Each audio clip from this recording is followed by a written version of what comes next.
TheRantCast. Yeah. All right. Welcome to the TheRantCast.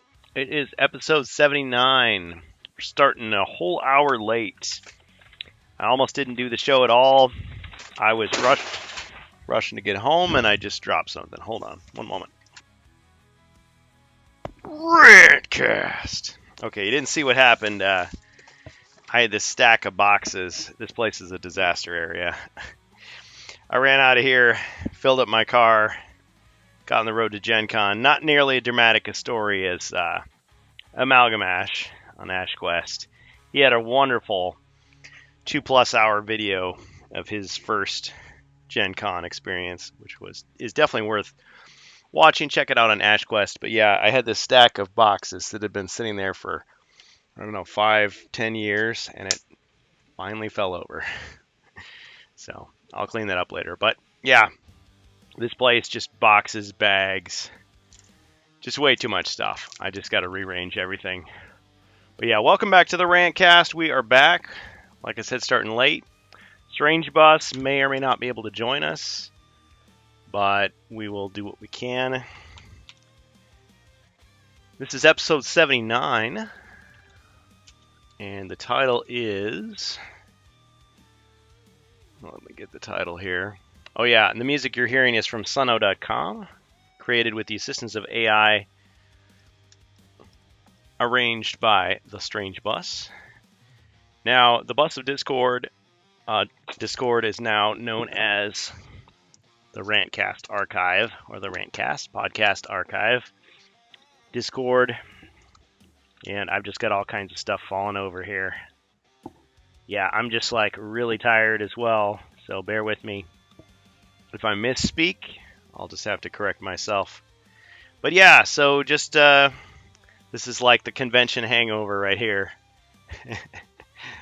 But yeah, we're glad you're here. Thanks for checking us out. So Bohemyus is here, Joe Kosher, aka Angus McBain, Rob Champ, Wardicon. Thanks, guys. Thanks for joining us on the TheRantCast. Yeah, so this is episode 79.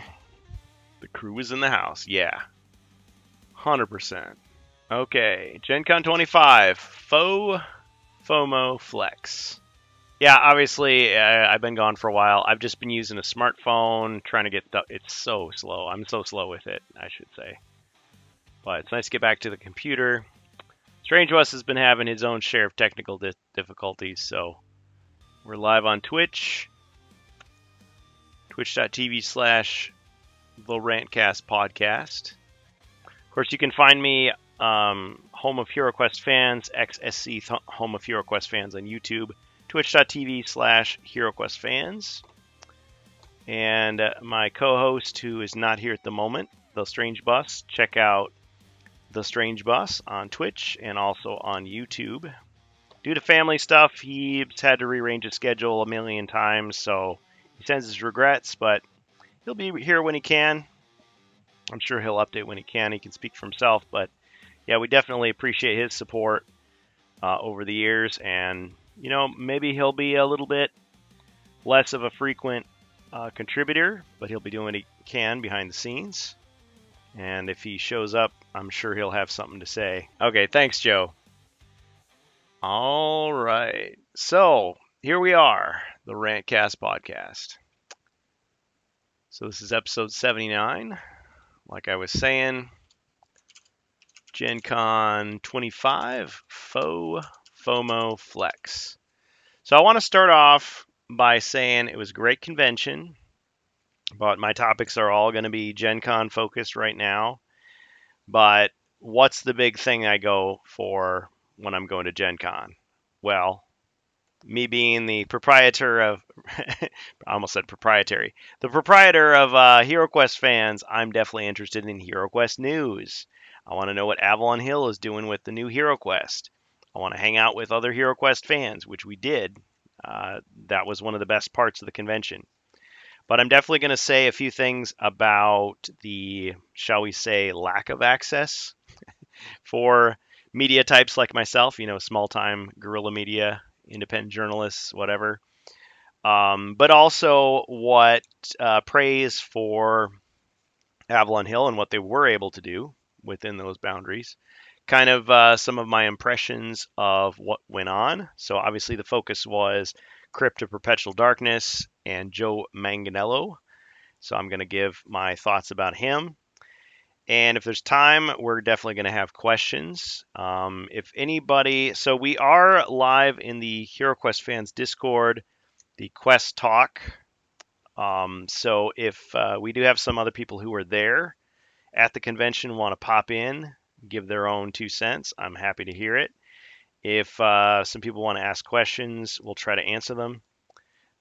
Just be advised, of course. I mean, lots of other people were there. Lots of other people saw some things. Some other people saw things that I didn't see, and so on. So I can't comment to everything. And there were some things we agreed not to talk about. No, nobody signed any NDAs. It wasn't anything like that. But there was some stuff. It's like, yeah, let's just hold off on that for now.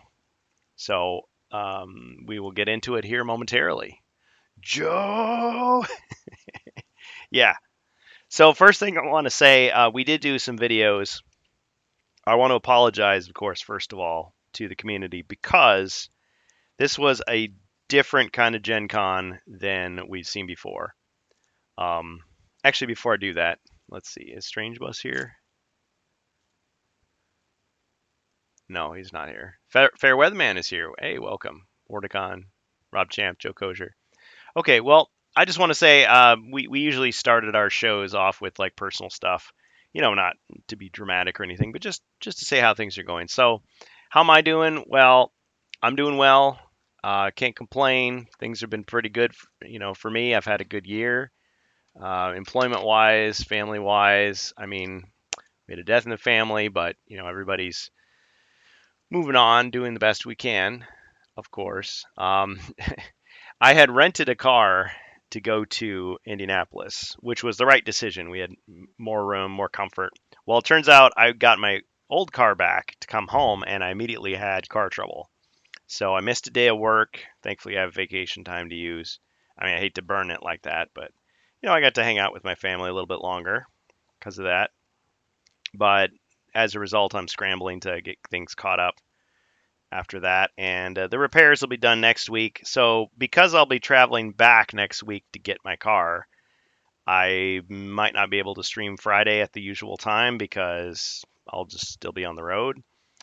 So we'll have to update the schedule. Saturday should be able to stream as normal because it's not till Saturday night. But anyway, yeah, that was kind of annoying. Plus, this is the first time I rented a car, and we bring it back, and of course they always say, as soon as you roll it off the lot, that's when something bad's going to happen. Well, we didn't see it, but apparently somebody hit us while we were parked. I don't know if it was in the garage because we park in the garage every day to go to the convention, but I mean, it could have been at a gas station, it could have been at a restaurant, it could have been any time out of all those many stops, and we just didn't see it. But it's like, hey, there's some damage. You got to pay for it. You got to put on the insurance. And so that's just kind of a big headache. Now, of all the things that could go wrong, that's pretty minor. I mean, all in all, like my friend Brian, who came with me, you've probably heard him on the previous streams. I mean, he's done like 9 or 10 of these conventions. He's even lost track. And I think one time they ran out of gas or something. I'll let him share the story if he wants to, but yeah, it's just like the one time one thing happened. So the other 2 times I went to Gen Con, no problems. Other than that, can't complain. It's great. I mean, it's a privilege to be able to do stuff like this, to have the money, to have the time, to be able to go to a games convention and hang out with a bunch of people and play some games. But yeah, several of our community members were there. Again, check out AshQuest. He has a great video just kind of showing what it's like to be there at the convention. Brings me back to my first convention. I saw a lot of that through his eyes. It's like, oh yeah, just the wonder, just the excitement, the nerves, all the prep, all the little annoyances, but then all the triumphs. Well, all that aside, I would say, and sorry, I'm just having a little snack here too. Cheat day. Yeah, nobody's gotten sick that I've heard of. Hopefully not. But yeah, the convention. So I was there. So I know Ash was only there Thursday, but man, he packed a lot into one day, and you really can do that. People do one day affairs, but yeah, Thursday, Friday, Saturday, and then even part of Sunday. I think we stayed a little longer than we usually do, but there was a lot of stuff I didn't do this year. Yeah, yeah, Joe, I didn't see as much of you, Joe, this time. But you got to do a lot of stuff. I'm sure you definitely did. So I would say the first year I had signed up for nothing. Well, I ended up signing up for the walking tour, the haunted walking tour of Indianapolis. That was like the only event I think I was actually signed up for officially. Otherwise, I had generic tickets only, and I ended up not using a lot of them, and so I lost those. I mean, they're only $2 a piece, but still, I think I lost $10. The second year, I signed up for quite a few things, but I spread it out, so I had lots of free time in between to just kind of explore and do what I wanted. And let's be honest, most of what I was doing was playing HeroQuest and Kill Team, like 40K Kill Team. And I still did a lot of stuff, but I mean, that's what I did. This year, I had signed up for, I think I have like $100 in credit. I'd signed up for so many Gen Con things, and I ended up canceling most of it. And I think it was about right. It was about right because I had lots of time to do other things. Now, scheduling wise, Thursday was the big day for HeroQuest and Betrayal, and so I was at Avalon Hill a lot and got to hang out with people. Friday was we did autographs with Joe Manganiello, and that was fun. It was quick, very quick. The previous day they had the seminar, which Ash recorded, so check out Ash Quest on YouTube. I mean, he got it all. He did a good job. They say you couldn't live stream, and nobody live streamed, right? But anyway, but yeah, he got it. So I mean, and I'll say more about that in a second. But yeah, the seminar, he got it. I just showed up for like the last bit. So I think there was like one. Well, he was starting to talk about rats and cheese, and I think he answered like one or two more questions, and then that was it. And then we just did the autographs. But he did a second autograph session on Friday. But after that, I was totally free. So we had some awesome games. We sat down and played. Ribby had his Dragon's Rest 3D printed board, very similar to the, well, it's exactly the same as the one that was gifted to me by Maitreya, Steve, um, Mercantile. But with Ribby's, he hand painted the whole thing. So it was, rather than it being printed in color, he hand painted it. So he did a really good job. It's really amazing. And I threw up a video. I threw a video onto YouTube. I still have to edit a lot of those videos and put them up because it's all on my phone. I mean, that was a new thing for me to have a smartphone with internet connection. I mean, I had an older smartphone that I borrowed last year. One thing about it was I felt bad because I had gotten my brother-in-law generously let me borrow a lot of like pretty good quality. I mean, really good quality, way better than I've got. Recording equipment, audio equipment, all this stuff, and we couldn't use it. And here's why. So, because Joe Manganiello is a guest designer um, for one day you'll give in and just get us. Well, I have one. It's a contract free phone. So I just pay when I want to use it rather than having like a 2-year contract and you get another one and all that. It's both a blessing and a curse because I feel like it's so slow to do anything. But it is convenient. It's like you're on a trip and you just, oh, let's put Google Maps on, or oh, what time is this? And just busting it, just busting your balls. Go get your shoe shine boxes, son of a. Thanks, Joe. No, it's fine. I get it. I get it. Yeah, that's the thing. You guys gotta keep me in check. Got him. But yeah. Anyway, what was I saying? We uh we did what we had to do, but so there was no interviews allowed. No interviews. Now they didn't say that exactly like that. No interviews, but they said, well, in the past we've done recordings, right? You record it, sit down interview, an official formal, interview where I got the microphone going and Doug's talking away about stuff.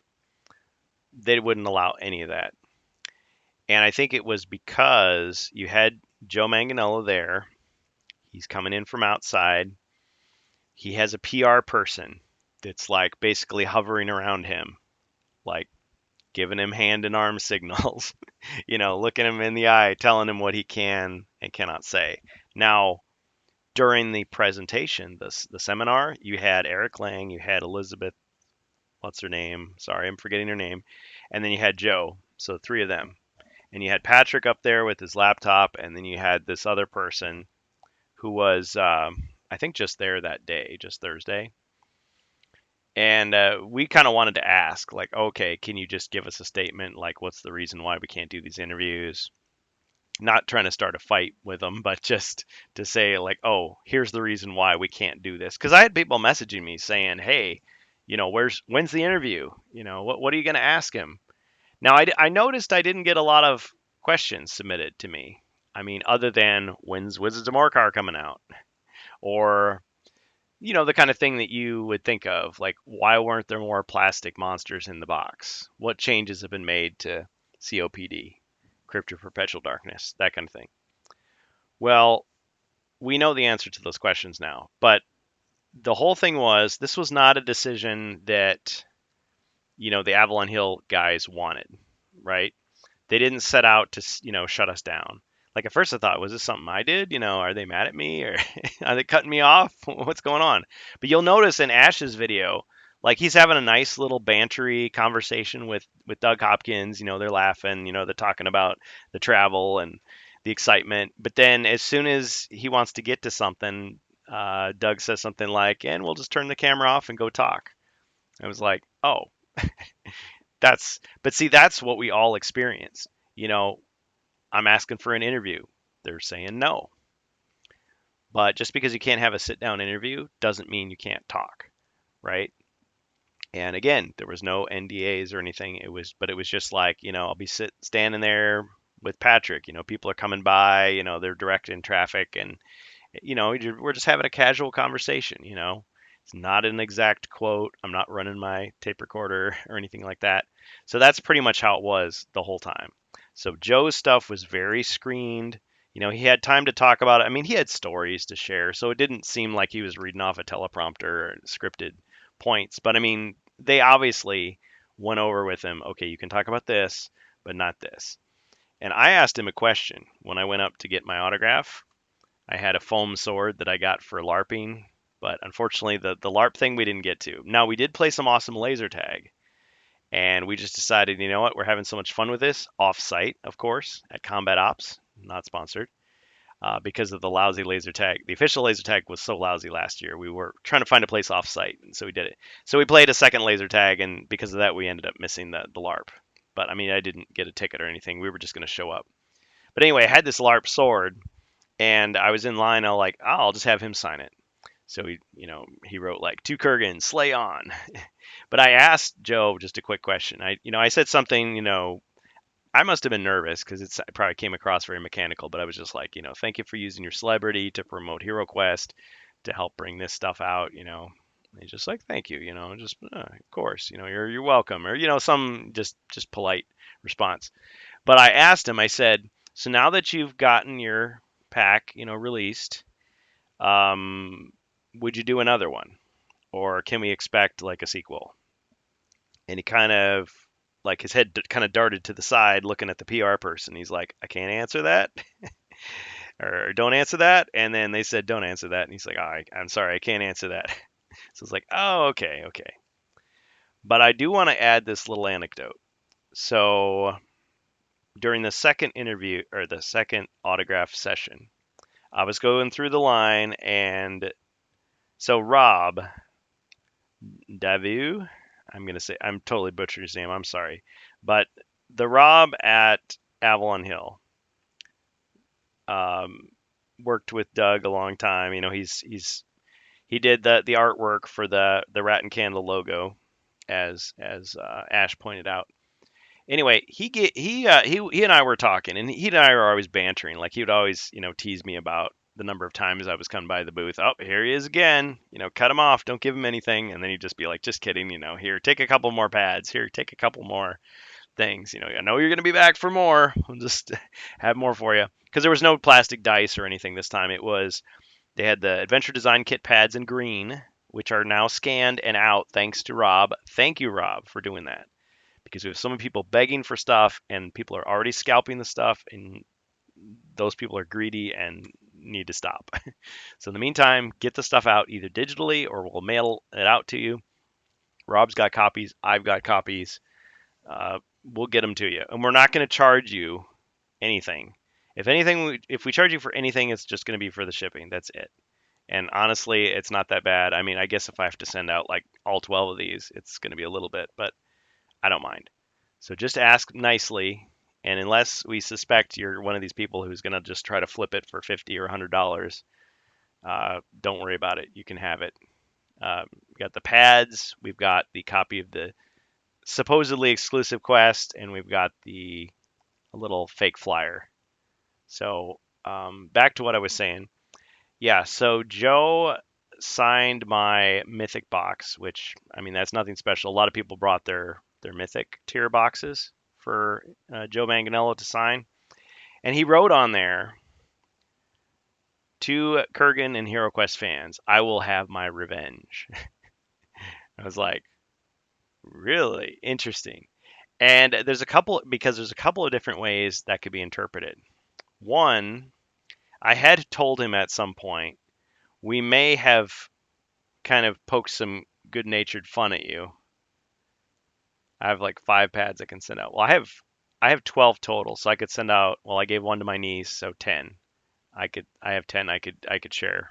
I've promised one already. But yeah, he said I will have my revenge. So you could take that as, okay, he knows about the AI song and he knows about the Joe. We've been basically teasing him behind his back for a while. So he could have been like, yeah, I'm gonna come get you, like that kind of, in joke. Now we did have a rant cast some time ago titled Joe's Revenge. And the point of that was we were talking about the fact that Joe didn't, his stretch goal was not reached, but he still convinced Hasbro to put it in the release, right? And everybody thought he was just a one-off proprietary guy, right?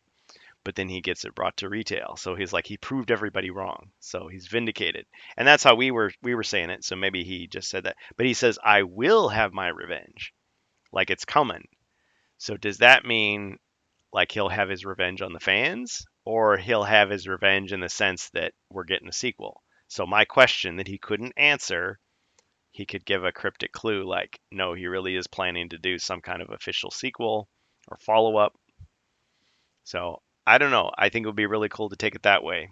Not that every quest has to have a sequel, but the Crypt of Perpetual Darkness definitely ends on a cliffhanger, and there's a lot more he could do with it if he wanted to. Yeah, for sure. So he could be busting our chops, just like Joe was busting mine earlier. Yeah. So let's see. There we go. So the whole Joe thing was kind of interesting. I will admit, and I'm not just saying this because he signed my foam sword and my mythic box. I had the complete wrong impression about him. I really did. I had this idea, and I think it was fueled by a lot of things other people were saying. I mean, especially after I listened to Ash's video where, you get the whole presentation. He's talking about his youth where he was kind of he wanted to be a rebel, and he talked about the fact that you had that early like fantasy geek culture and kind of how it got a bad name. I mean, you had, unfortunately, you had that story that was heavily fictionalized in Mazes and Monsters with Tom Hanks. You had a kid who took his own life. You had people who were like committing crimes and stuff, and it got blamed on D&D. They call it the Satanic Panic. There was this idea that you were a perfectly well-adjusted kid, but you got exposed to media like certain comics that were violent or occult imagery or games or music, and then that corrupted you. Whereas I think a lot of people would say, and Joe was his theory was no, you've got somebody who's disturbed already. Maybe they've got some emotional problems, maybe they're suffering from some abusive situation, something else is going on, mental health, and the games or the fantasy or the music is a way for them to escape from it. I mean, you hope that they have some healthy way to, navigate through their problems in life, but it was like it's not the cause, it was just, them attempting to, I don't know, kind of medicate through it. Anti D&D flip books. Yeah, I know exactly what you're talking about. But I mean, you can say that about anything. You can say any media could have a bad influence on a kid, right? But that assumes that either they have not formed like their own kind of conscience and uh, moral code and ethics, and they don't have parents or coaches or other people that are guiding them. It's like their only guidance is that comic book or that TV show or that music. Hopefully they've got other things besides that, right? Because yeah, if you've got problems already, everything you view in life is going to be distorted. But yeah, it's like you've got millions of people playing a game and only a few of them like commit some horrible crime and somehow connect it to the thing they did. So that it doesn't mean that this is like, I don't know, like the Manchurian Candidate. It's just like the programming kicks in and suddenly you get brainwashed to do it. But yeah, some people believed, they really believed that this would actually cause people to go nuts.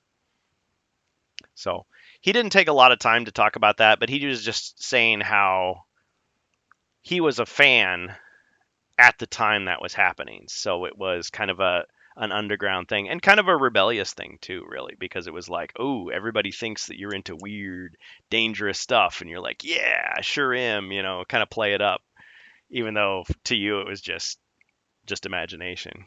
Although he was saying something like, we thought, what if you did draw a circle on the ground and something did come through, maybe, see what happens. I mean, I kind of remember kids talking about stuff like that where they want to go to haunted houses and what if you saw a ghost or something? They're curious about it, about that kind of stuff. Probably freak each other out more than anything else. But yeah, you would hope that that kind of experimentation would be done in a healthy way and not like in a dangerous, way. I mean, there's a lot of things people can, I don't know, experiment with when they're young, maybe not in a responsible way. But really, what Joe was saying is, he kind of he sort of laid that out there to sort of give you an impression of like what he was like as a young person. And also, he said, yeah, we played HeroQuest every day. So this is not a case of, I think I had the impression, and some other people had the impression, that here is a celebrity who's known for Dungeons and Dragons. That's his game, not HeroQuest, totally different game. And he's trying to just like kind of elbow his way in and kind of like, like he's a poser, like he doesn't really belong. It'd be like me being like, I don't know, just trying to think of something. Like, let's say I was a lifelong like Coca-Cola drinker, and all of a sudden I become famous and I get a sponsorship deal with Pepsi, and I pretend that Pepsi is the greatest, but it's like, no man, you've been drinking Coke all your life. You're drinking Coke right now. You can't say that you're a Pepsi guy. But he was like, no, no, I played HeroQuest, and he stuck with it too because his thing didn't get funded. He could have just let it go, but no, he really wanted it to happen. And he was friends with Max Dunbar, good friends with Max Dunbar, the artist, like already. So it's not like Hasbro was like, okay, we need to find a celebrity to push our product. And since we don't have any in HeroQuest, let's just get a D&D guy. No, he knew that Max Dunbar was working on it and he wanted to get in on it. So he kind of like asked. And he again, according to what he said, and I'd never heard this before until that seminar. I mean, I guess you could say that the Late Show with Stephen Colbert, he did talk about HeroQuest, but I mean, he did it in such a joking manner in the show, you couldn't quite tell Like, I mean, he was saying like he broke up with D&D and they needed some space, so he's getting together with his old flame. Well, he did say his old flame, HeroQuest. But I could totally imagine that. I could imagine because a lot of people do that. They'll say, "Oh yeah, I grew up playing games like board games, and when I discovered HeroQuest, it showed me, oh, you can do this role playing stuff, and there's this high fantasy and sword and sorcery type stuff."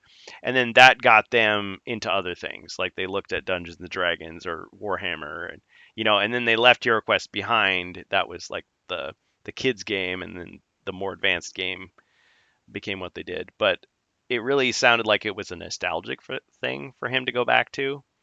And I think even just the way the quests are written kind of sounds like a kid writing quests.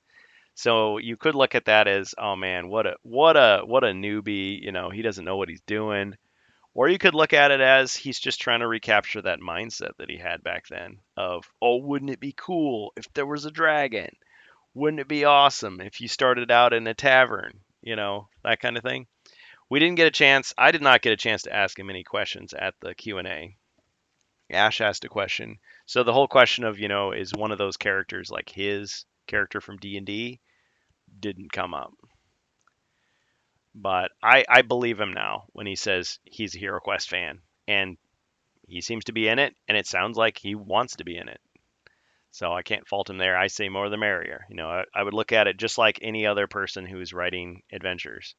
If he wants to do it, great. He didn't just collect a paycheck, because Joe actually did talk about collecting paychecks. I mean, he kind of almost in an embarrassed kind of way. I mean, he said, "Hey, played a male stripper in a movie. People look my name up online and they find pictures of me with my shirt off. That's I did that. Yep, that's me, right?" But I mean, he was kind of known for that. It's like, okay, he's done other things. He's played villains, he's played, humorous characters, but yeah, a lot of it was based around his looks, as a kind of a studly guy who would take his shirt off and, you know, try to make the ladies' knees weak. Yeah, he's really into Dragonlance too. Oh yeah, Dragonlance. Yeah, for sure. And I barely know about that stuff.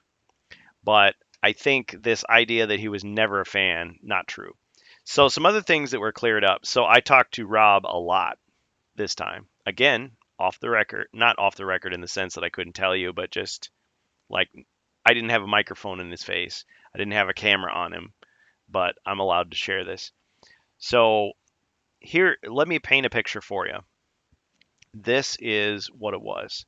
So that whole Joe Manganiello, text on the box. People were saying, "Oh man, look at this. This is Joe's ego. Look at him trying to, own HeroQuest." Not true. Not true. It wasn't even Joe's idea. Like that was the company's decision. They wanted to use his name, which was already established, as a way to get people's attention, right? Because you can give him credit anywhere. I mean, most quests don't have names on them. So like the convention quest written by Doug Hopkins and Lindsay worked on it. Um, we learned all kinds of details, but most of the time, unlike say Talisman, where you can flip the page and they've got like all the credits and everything, they're considered Hasbro employees. Tess Hogan was saying this. It's like, I'm considered a Hasbro employee, so when I work on something, you just won't know about it unless we're talking and I tell you, oh, by the way, I wrote the writer's Bible for HeroQuest, or yeah, I worked on um, Rise of the Dread Moon as the narrative designer. Like, if she hadn't said that, most people wouldn't know it. They'd never know it because it's not written in the book. And I thought, oh, they'd be cool if they did. And it's just a company policy. That's just the way they do it. But when they bring somebody in like Joe, they want everyone to know that's Joe's quest. And he was proud of it. He was proud of it. But the way the artwork. So here's how it was presented to me. So um, if nobody's surprised about this, Joe did not create the dragon. He didn't create any of the art for it. The vast majority of it was Max Dunbar. Now that Rat and Candle Tavern logo, and I think maybe that flyer that they gave out was Rob Devio. Now, if he was here, he'd be shaking his head and like teasing me because I can't say his name right. I should have asked him, "How do you pronounce your name?" so I can write it out phonetically and remember it. But anyway, Rob.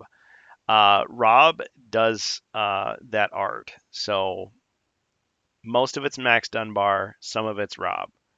Okay, because Rob's done a lot of art for Avalon Hill. So like Talisman, he did a lot of that stuff. He's coordinated stuff. Now they do have guest artists, Nikki Dawes, of course. We've seen a lot of her stuff. But what you can imagine is Joe is like the creative director for his own expansion. So he wrote the quests, but he used the mechanics that had been given to him by Doug and the rest of the group, already established. So that's why he used assets from Keller's Keep, Return of the Witch Lord, and a couple new things that he added himself. But I mean, he had to create those ideas, present them to the group. They tweak them, they send them back. It's a collaborative effort. So when I did that AI song, making fun of lightheartedly, this idea of Joe locking himself in a basement, and just cranking it out in one day. No, it's not like that.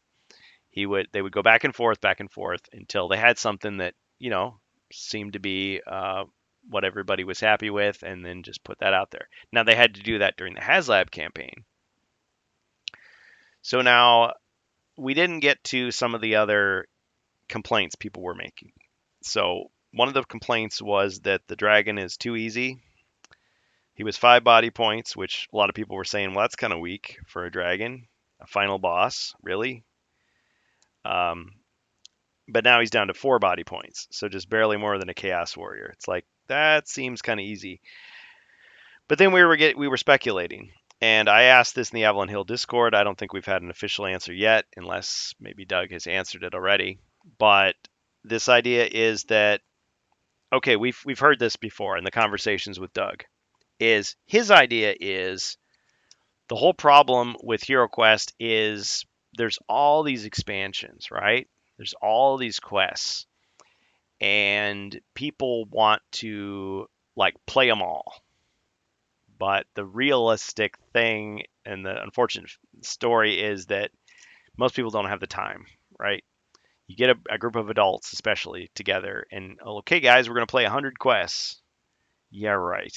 You know, maybe we'll get through, maybe a dozen of them if we're really dedicated. But I mean, people move away, people get busy with their families and work, or people just get tired of the game, and they just can't keep plugging away, multiple hour quests, every week or every day, like kids on summer vacation.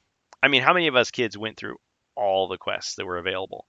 You might buy some of the expansions, and then the other problem is the order. Like you're saying, man, I can't play Jungles of Delthrak yet. At first, I got to play against the Ogre Horde. I got to play a Spirit Queen's Torment. That whole quest order thing. And Doug was saying, listen, just play them in whatever order you want. You just go to the one that you want. He wants people to be able to start with a fresh group of heroes, play through the whole expansion beginning to end, and then basically retire those heroes and then start with some new ones in the next expansion. That's his uh, idea, rather than this idea that you play all the game system, then you play all of Keller's Keep, then Return of the Witch Lord, and you keep building up, and so your heroes have maximum gear and just huge stockpiles of potions, even though a lot of kids wanted to play that way. So if you look at Crypt of Perpetual Darkness as a beginning, you start with basic heroes and play to the end, it's a lot more difficult. So they probably were thinking, okay, let's make it a little easier for that kind of scenario. So you have a weaker boss, you find much more gold than you did before. I think they took the empty treasure chests and put about like 250 gold coins in each one. Thanks for that reminder. So it's like a lot more gold to buy stuff. So the idea is you start with basic heroes, but then you get them fully equipped in time for the final battle. It's just difficult enough, and then it's done. Whereas when we played it, we already had like maximum characters. We would already play these, and I think it was fairly easy. Like I had to make it harder in places to make it so it wasn't just boring. Bohemyus says maybe is his idea, but the old school guy wanted to play them all with the same character. Yeah, for sure. And I think we've talked about this in our playtesting group for the Lost Quest packs is we think that the hero themed, the barbarian and the elf quest pack and so on, those are all designed with the continuous hero in mind. Like you start with the game system, you play Keller's Keep, Return of the Witch Lord, and then this one. And that's why they were so extremely difficult, because they figured you already have a mountain of gold. You already have tons of healing potions. Now, paradoxically, they still gave you those solo quests where they assume you're starting with a basic character. Why would that ever happen? I think that's the anomaly. That's how the wizard gets strong. Yeah. The anomaly is there would never be a situation, in my view, where you would have a hero that has nothing, right, in the middle of a campaign. Because back then you just had the 4 heroes, and the rules even say when a character dies, so no revival, they don't have any potions or anything, they're dead, the next quest is still built for 4 heroes. So you got to bring that character back just with a new name. So it's not Gandalf, it's Bandolf. He's another wizard, okay? And I mean, maybe he lost his gold, but guess what? If he died like anywhere near another hero, that hero got his gear. Now, the only question is when the new hero comes in, is anybody going to give him his gear back? Or are they going to say, tough luck, you lost it, you got to earn it again? Some players would be helpful. Hey, I've got a spare, sword. I got a little extra toolkit. I've got some gold. Here's a healing potion. Okay, you're set. Now you don't have to equip the hero. He's already good to go. But if they're gonna say, well, you're not cool enough. You're the new guy. You got to earn everything. It's like, okay, well, that kind of sucks. But give him some solo quests on his own to build his stuff back. But Doug's idea was no, just like Rise of the Dread Moon. You start from the beginning, and we did. We started with basic heroes. Now we played Nightfall, which we probably didn't have to. Nightfall gave us even more gear, so it was a little easier. The only trouble we ran into was we didn't have artifact weapons, which, spoilers, really do help you out in that final battle. Let's see. Bohemyus says this is why we need a leveling system and a system to scale the dungeons. Yeah, already tries to do that. Well,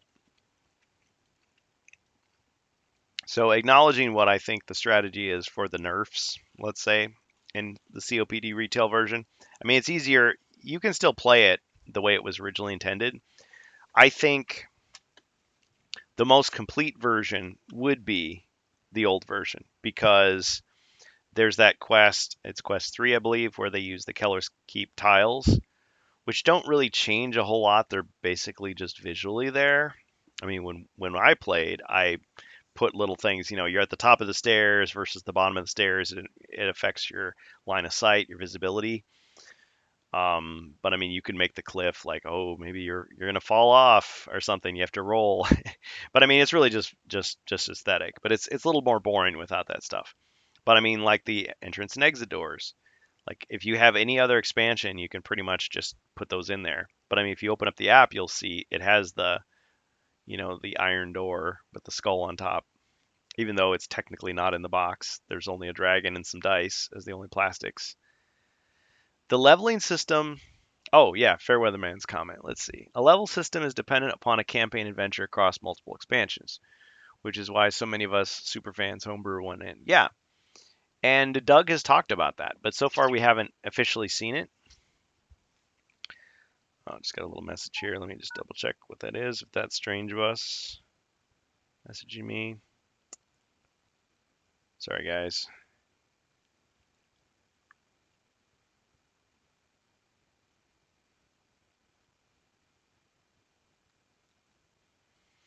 Yeah. Some good news, but nothing related to the stream. Okay, cool. All right. Yeah. So I too agree with the idea of creating these like optional rule systems that you can just kind of drop into other places. I really like the alchemy system. Some people don't, but I like it. I really like it because, yeah, it works with Rise of the Dread Moon, but the way Doug presented it on his blog is you could just import this into other expansions if you wanted. I don't think we ever will if the idea is to jump in and out of expansions. Well, I think the game itself lends itself to a lot of flexibility. But at the same time, I think a lot of people will approach it in a very straightforward manner. Like, I've got the game system. I see these expansions. Why don't we buy a few of these? These look cool. And they're going to try to put everything together and realize, oh, it doesn't quite work that way. Well, we should play the beginning first, right? But then other people will be like, yeah, I remember HeroQuest from 30, 40 years ago, 35 years ago. Let's jump right to the new stuff. Okay? But if it's too hard, they're going to be like, whoa, whoa, whoa, whoa, this is overwhelming.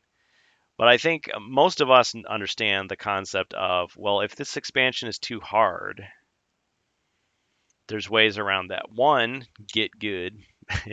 Two, Zargon can make changes, maybe even on the fly, to make it easier. Like, oh, let's get rid of some of these monsters, let's get rid of some of these traps, or let's add some more healing potions, or let's throw in some more characters to help you out. Something like that.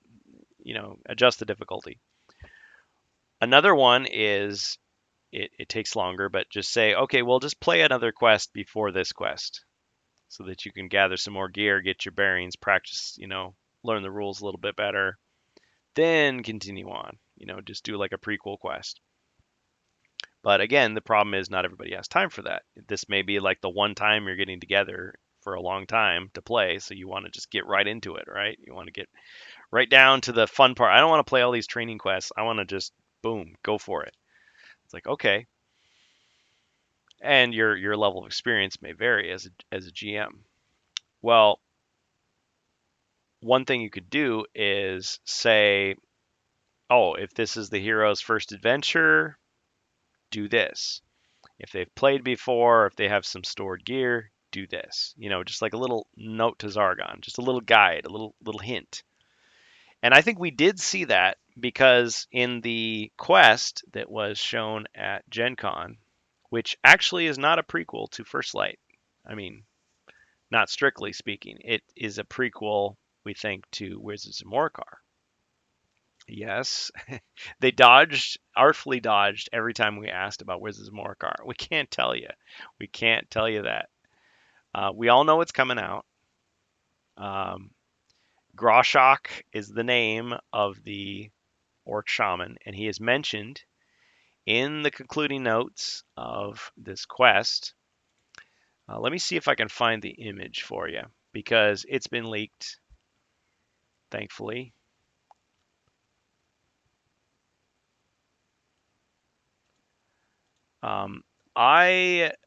Let me say this about Avalon Hill. So I feel like their hands were kind of tied this time. I feel like they definitely were given restrictions. Restrictions they had to regretfully impose upon us fans at the convention, but they did the best they could within those strictures. So they shared as much as they could. I mean, Rob was really impassioned. I mean, he was like, "Listen, it's not because we were trying to like break anything. We weren't trying to disappoint people. The point is, we could only do the dragon plastic, so we wanted to give you as much other stuff as we could. We gave you the dice. We gave you the art on the cards, which Max Dunbar did. He was happy to do it. Joe wanted that heavy metal style. So, I mean, he, as the art director, he can make those requests. Max Dunbar would do the art. Everybody approves it. It's good. They go. And even the font that was hard to read, it's like that was just part of the aesthetic. Like, no apologies for that. It's just that's what it was. They wanted to give us something different, something new, something memorable, something that people could collect. And he didn't say this part, but I took it as a way to compensate for the fact that we didn't get a box full of monsters, right? We just got the dragon. A big, cool dragon, but nonetheless, a lot of filler, but they tried to make it the best filler that they could for everybody. I'm thinking we'll play as the Wizards in Wizards of Morcar. Well, Rob, uh, That's an interesting idea. So I want to share some of the insights now that I heard. So a lot of these are covered in the traveling videos that we did on the way back. Hey, Elviler. Welcome, guys. So the wizard is mine. Doug did point out that all the cards were foil, and at most you only get one foil card in a pack of magic cards. Yeah, good point, Joe. Good point. Hey, do any of you guys want to jump into the HeroQuest fans voice channel? You can talk if you want. I mean, I've been doing all the talking here. Don't have to. I'm just throwing that out there if anybody wants to. Bohemyus is here. Bohemyus, you weren't at GenCon. We're gonna have to like. They were saying that not these. Allegedly, somebody was saying that we need to kidnap you and take you to GenCon. And you're like, I had no choice. The demands are that I That, play lots of HeroQuest. that's why I'm keeping quiet. Keeping a Okay, low so profile. I'm out of topic. Out of topic. Well, I would, but I'm making too much background noise. Oh, that's okay. So I've got like boxes and bags. My place is a mess. It's an absolute mess. And I'm too tired to clean it up. So I'm going to be spending the next several days just rearranging, reordering. Like, oh, there's that extra copy of the quest that I forgot I had. Hey, Alviler. So he says, hey guys, hope you're all doing well. Just jumping on for a few minutes before calling it night. Well, cool. Thanks for joining us. So there's so many little clarifications that I got. It was almost better to have these just casual conversations with the Avalon Hill people rather than formal sit down interviews. And I did just a big info dump. So, Bohemius, why don't you just fire away with questions? Because I feel like I know so much. I know so much. but I don't Uh, necessarily know what you guys want to hear. So, or need to well, hear. I So, can start with my question. The yeah. question I sent it to you. I don't know if you ask some of those. Well, my primary concern is always the map. Map, yes. If we have a map incoming, but kind There is of a map. is hinted in the quest Hmm. that there's a map there. Okay, so they're giving description. So Hmm. I don't know. They talk about the maps. Okay. So, sort of. I did not ask about the world map. I wish I had. I feel bad now that I didn't. So I'm sorry. But there was something. If I can get this camera to work.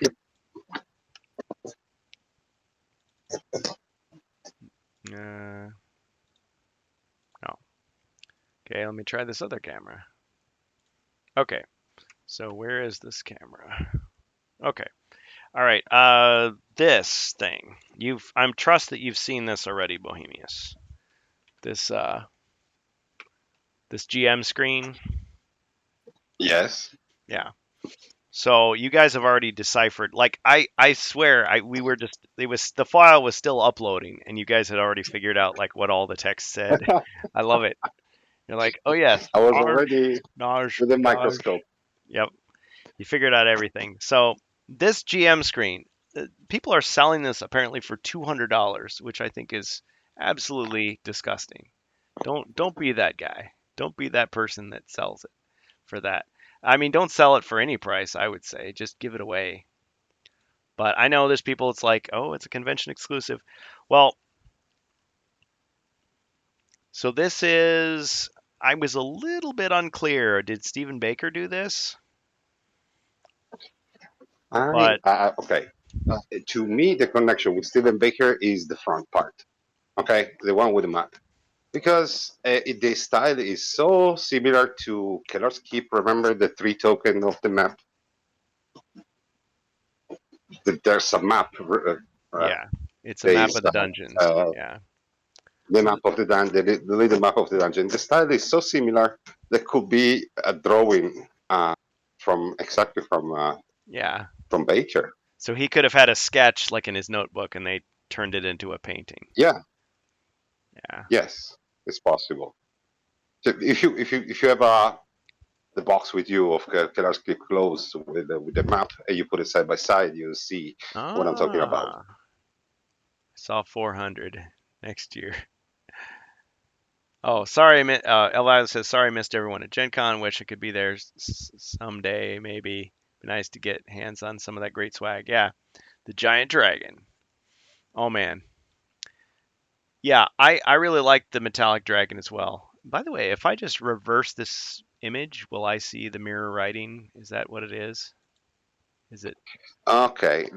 If you put it upside down, okay, because it's mirror writing and reverse too. So if you put it upside down, it's easier to read, but you have to read the words from the bottom to the top. Hmm. Okay, I'm just wondering if I can do So it you with see this this one, camera. no, sorry, this one, you put it upside down, okay? See, so sunken, no, Oh, go back, please. oh, I almost had it. Yeah. Put it upside, okay. Put, reverse it, upside down, can you do it? Let's see.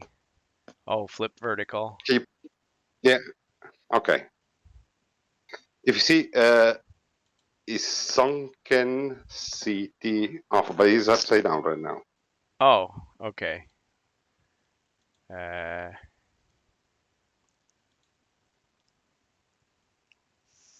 Okay, read the part, the bottom sunk, left words. This sunken says there city is reverse mirror. The letters are mirrored. So sunken of sunken city of boob of, heels. Yeah, and then exactly. boob heels. Yeah. And so yeah, there's nothing. There's nothing. There's no hidden message. Nothing. I was expecting I need a Oh message yeah. of some kind, but One thing they're about this. just the name. One thing about this GM screen, I want someone to scan this as quickly as possible and put the PDF far and wide. Put it on Reddit. Put it everywhere, please. And this is the one time I'm like telling people to pirate something. I mean, not really pirate it. It's supposed to be given out for free, but the fact that people are selling this, I mean, this is just cardboard. It's nothing that impressive. It's just the fact that they gave it to us was cool. So it's only meant to be folded like this. If you fold it all the way, it kind of damages it a little bit. If you fold it all the way, so it started out like this. It was just flat, and then it had like a punch board on the edges that we punched out. But I mean, I had to fold this to like fit it in my bag, and so, but you can already see it's like damaged like this. But yeah, so boob heels, yeah. So this is for Crypt of Perpetual Darkness. Rob Yeah. says I'm gonna hit the office store And it's tomorrow to scan it. confirmed. Yeah. Yep. And it's confirmed. Is named after the dog Bubbles. Ah, not his wife. So allegedly. Okay. No.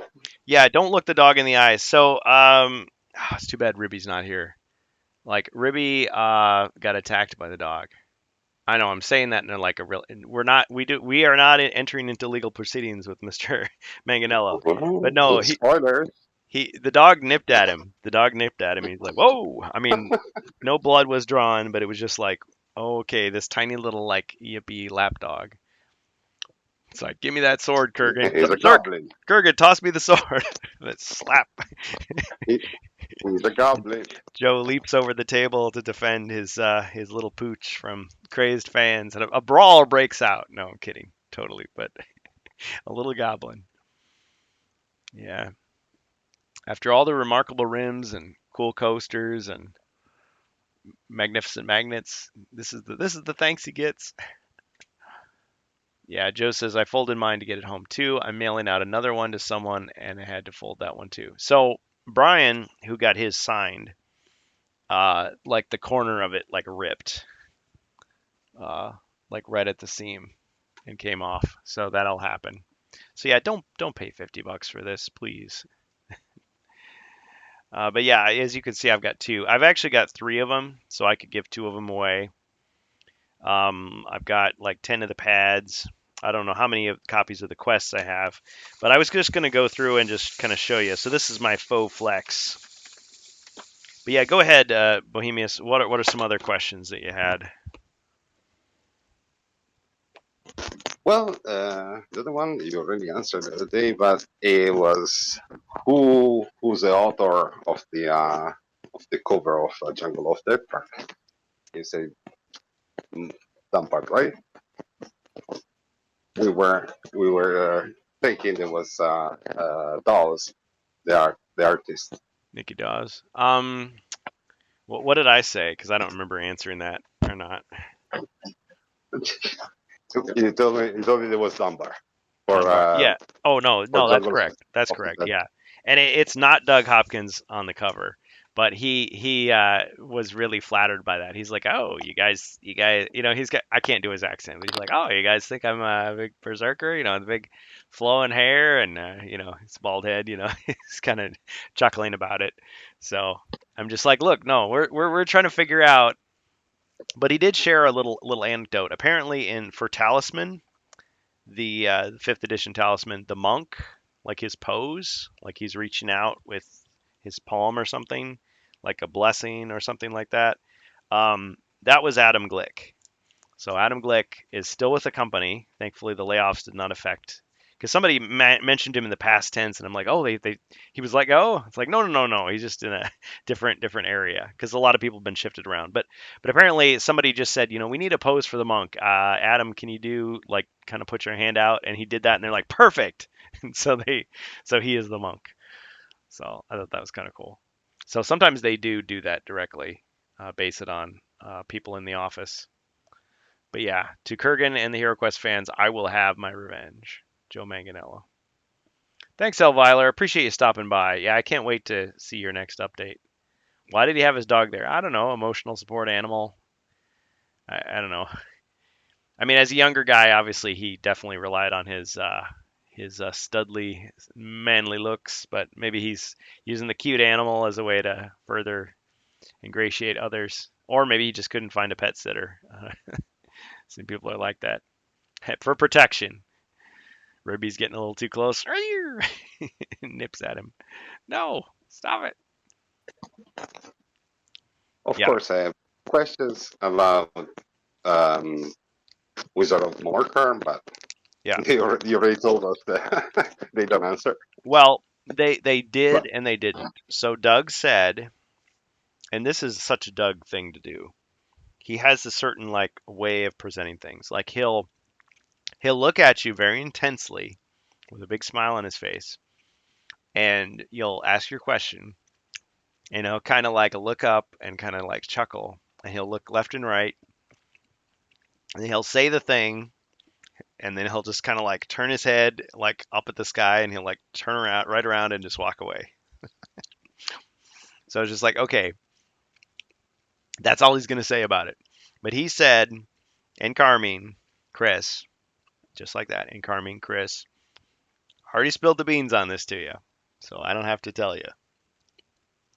So I was like, okay, so we have to go back and watch again your yes. interview. Well, yeah, I'm gonna listen to it again. I mean, from memory, uh, Chris's reaction to when is Wizards of Morcar coming out, or what's the next expansion, and why is it Wizards of Morcar?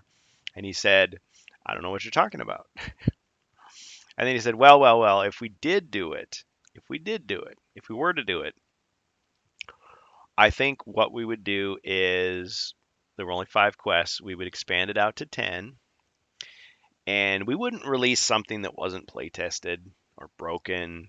We would want to bring it up to that same level of quality as a complete package that you've come to expect. And then I think he referenced Frozen Horror.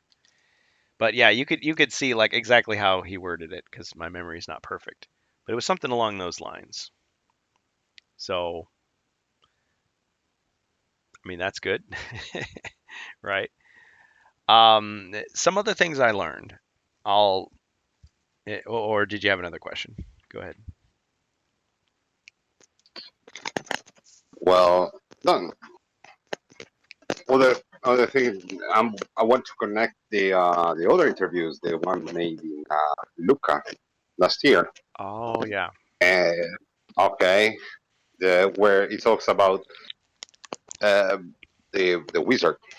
Talks about they ask him if the wizard, if he was happy with the wizard, if he wanted to do some changes to the wizard, create an expansion for the wizard, and he said the wizard is good like like he is. No, like, and they did the same for the dwarf and the barbarian. Said, "No, I'm not going to change it. I'm going to do two characters that they Hmm. are similar but not the same.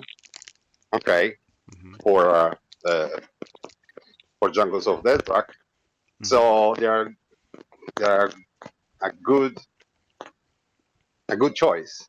Okay, you can choose between the barbarian and the berserker, but they're not. The berserker is going to take the spot of the barbarian. And for what we can understand is that the wizard they're going to do something similar in the future expansion.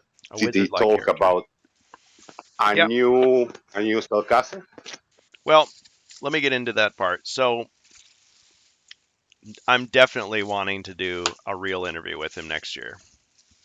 And he was saying kind of in an apologetic tone, I know you didn't get what you wanted this time, the interview that you wanted. And he was mentioning, the influencing and the eyeballs and all that. I mean, I'm less concerned about that, but I mean, he was saying like you'll get everything you want next time. I want you to start working on it now. Start working on those questions that you want to ask me now. And so this is going to be among those. Doug did, just like he did last year, gather a number of us regulars together and said, you know what? Let's just not have any cameras. Let's just have some fun. Let's just play a game together. And he didn't outright say, this is stuff that's going to appear in the future, or hey, we're play testing stuff that's going to be in the next expansion. But he kind of gave the impression that maybe it is, or maybe it's just having fun. But we talked specifically about the idea of what do you do with anti-heroes or bad guy characters? Obviously Zargan controls all the monsters, but what about these characters like the Warlock? He specifically brought that up again, and the Warlock is a wizard type character, has a wizard restrictions. Although my friend Brian was just like, well, I'm not actually a wizard. I could wear this helmet, right? And just kind of like talked him into it. Even though later he looked and went, oh, I guess I wasn't supposed to do that. But, I was confident. The whole thing was he got a lot of negative reactions, not for the character design, which is kind of what I thought it was. Like people thought it was goofy that it was a halfling with a big crystal wand and all that. No, it was the idea that this is HeroQuest. You can't have a compromised, morally compromised character like that having a demon, form, a warlock. That doesn't fit, right? As a player character, as a hero. Fine as a monster, fine as an opponent. So Doug was kind of disappointed by that. But I mean, it takes me back to the panel. Like one of the panelists said, "Well, I just make the game that I want to play, and if people want to buy it, that's great." Whereas Joe was saying like sometimes he'll take on a role that maybe isn't really his thing, but it's what the people want. It's the paycheck that he's going to get, so he does it, you know. So Doug had to kind of let go of that idea of the bad guy hero or the playable monster. Now, I told him in so many words that I would be fine with having a kind of a what if scenario. You could have an expansion from the point of view of some bad guys, right? Kind of like Orc Quest, where the bad guys are the heroes. And so we may or may not have had a kind of a scenario that was kind of like that, kind of experimented with some of those ideas. And I think the reactions were pretty positive. This is definitely the sort of thing that you would do at your own table for as a one-off. But the question is, would this ever be accepted as a canonical part of HeroQuest? Like if there was a one-off adventure where you played, what some of the bad guys were doing, right? Um, the characters, let's just say, because some of this is kind of secret, we got to experiment with some characters that have never been seen before, and some of them have powers, but I wouldn't say they're completely new. They're kind of variations on things we've seen before. So I wouldn't say, well, I guess some of them could count as a wizard. Yeah, yeah.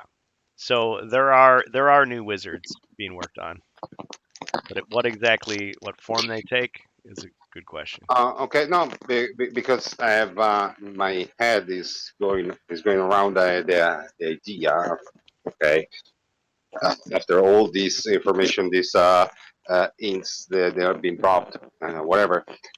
Uh, Ash from Amalgamash, Hmm. okay, did long ago a video where he was using the Wizard of Morcar as the heroes, the Yep. anti-heroes in the Hmm. missions, Yep. and practically played the mission, okay, uh, switching In the reverse. monster with the heroes and mercenaries. Did the reverse, okay. It was a very nice thing that probably can get the inspiration to Well, create something similar, some mission with this character, so the people can get like acquainted with the power of this character. They don't find themselves like, oh my god, these guys are so overpowered. They know already which kind of enemies, they mhm. powerful enemies they can be. let's just say let's just say that I think Doug and the other Avalon Hill guys are well aware of Amalgamash and his channel and his content. And let's just say Ash has definitely predicted some things that they are experimenting with. How's that? Yeah, I think probably I said too much. Yeah. See, it was Bohemius. He forced it out of me. Well, no. So I'm not giving anything away, but I think they're definitely So watching you cannot very, confirm or very carefully. deny. Yeah. I did ask him about Ratman. I asked him about Skaven, and he immediately went to Advanced HeroQuest. That's a different game. That's Games Workshop. Um, Doug is more focused on the mechanics and less on the aesthetics. Like they get artists to do the aesthetics for them. And I said, well, people want rat people or whatever. And he's like, yeah, I guess what he was getting at is how are rat people different than other types of monsters, like in their mechanics. Like that's what he would want to focus on. So if he goes out there in internet land and he sees lots of people using Skaven and HeroQuest, like what are the types of abilities or gimmicks that people are giving them that people want to see? Because he made it very clear he's not out to just copy and paste somebody else's fan project, right? Instead, he wants to see, okay, what are the trends? Like if lots of people are putting dragons in their quests, well, by golly, they're going to have their own version of the dragon, to try to bring that up. So if lots of people are using Skaven, well, what are the commonalities? What are the things? I mean, I kind of remember White Dwarf, like they had slings, they had like ranged weaponry, and there was the White Seer who had warp stone powers, so like a set of spells that were unique. The Rat Ogre, I think, was just a big guy. I don't know. What are some things that you've seen that maybe we could feed Doug as insights? Uh, about Skaven. Yeah. Well, Skaven is too much close to the lore of Warhammer. Mm. Okay, so if they will ever going to do Skaven, they're going to do just very generic Ratman, but like they did in the unreleased quest, the one the sorcerers, the one that Kapowski is working on. I always forget the name of that expansion. The Oh, you mean the wizard and dwarf quest packs? What they're called? Yes, the Wizard Pack. They The have Sinister Ratman. Okay, Sorcerers. the show. The Sinister Yeah, you already Sorcerers. showed Hammer of Sinister Hadrika. Sorcerer. Yeah. You already shown some photo of with the rats here. Yeah, yeah. The Ratmen So, were but planned, but that, but that but the thing is with that, it's like Chris was saying. There's no public nostalgia about that because we never got it. Yes, they no, plan to do it. They plan to do it. So like us, like for me, that's almost canon. Like that's they intended to do it, so it's almost canon to me. Whereas people have never heard of that, it would be kind of shocking. Like, wait a minute, why are there rat people suddenly in HeroQuest? If they never played Advanced HeroQuest. Yeah. What I'm trying to say is if they will ever implement Ratman in the game, they have to create an entire new line of rats. They cannot copy and paste Yeah. the Yep. the story and the Hmm. background of the Skaven. They have an awesome story and background. Yeah. I They have to create completely a new gimmick behind them. exactly. And so Joe was saying was that the dwarf pack was the wizard pack, but yeah. But it was called a rat man or ratmen rather than Skaven or Skaven. That says Yeah, Skaven because because anyway they scavenger. try to keep them Yeah. generic. Even if it was Right. a Games Workshop product, they try to Yeah, keep them because generic. you've got the Secret of Nim, you've got the Nutcracker Suite. You have other stories that have anthropomorphic like rats or mice or other vermin people. Um, yeah, Yeah, it would be cool to see that. But yeah, you are 100% right, Joe. Doug did say we need to be vocal about what we'd like to see. So he may not be on board with the idea, but if lots of people are putting it out and lots of fan mods are out there doing it, they're going to take notice and maybe they'll put it in. We'll find out in 18 months, right? If we say it now, 18 months from now, maybe we'll get something like that. Now, if it doesn't sell worth a darn, then they'll probably think twice. Rob said something here. So the other thing I got to remind myself is when I was having these conversations with these Avalon Hill people, it's not to say that they only told it to me. They told it to other people too. And the other thing is, a lot of times these guys are standing right next to me when we had the conversation. So if I get something a little wrong, you guys can correct me. But Rob's absolutely right. He's saying I'm thinking Wizards will be announced at Essen. I think that too. We were not promised it, but when we were talking to Patrick, we extensively talked to Patrick, and as usual, I feel like I make him a little bit nervous with the tough questions, but I mean, he comes back as best he can. Man, that guy looked like exhausted. Like because he had to do this official interview with GenCon, like talking about all the products, and he's there behind the counter and everything, dealing the cards and all that. And then he's got to talk to us, and then he's got to jet out of there. And he seemed as frustrated as the rest of us that he couldn't just sit down and just lay it out, like in a way that we'll understand. But he was saying that I'm trying to recall the exact words.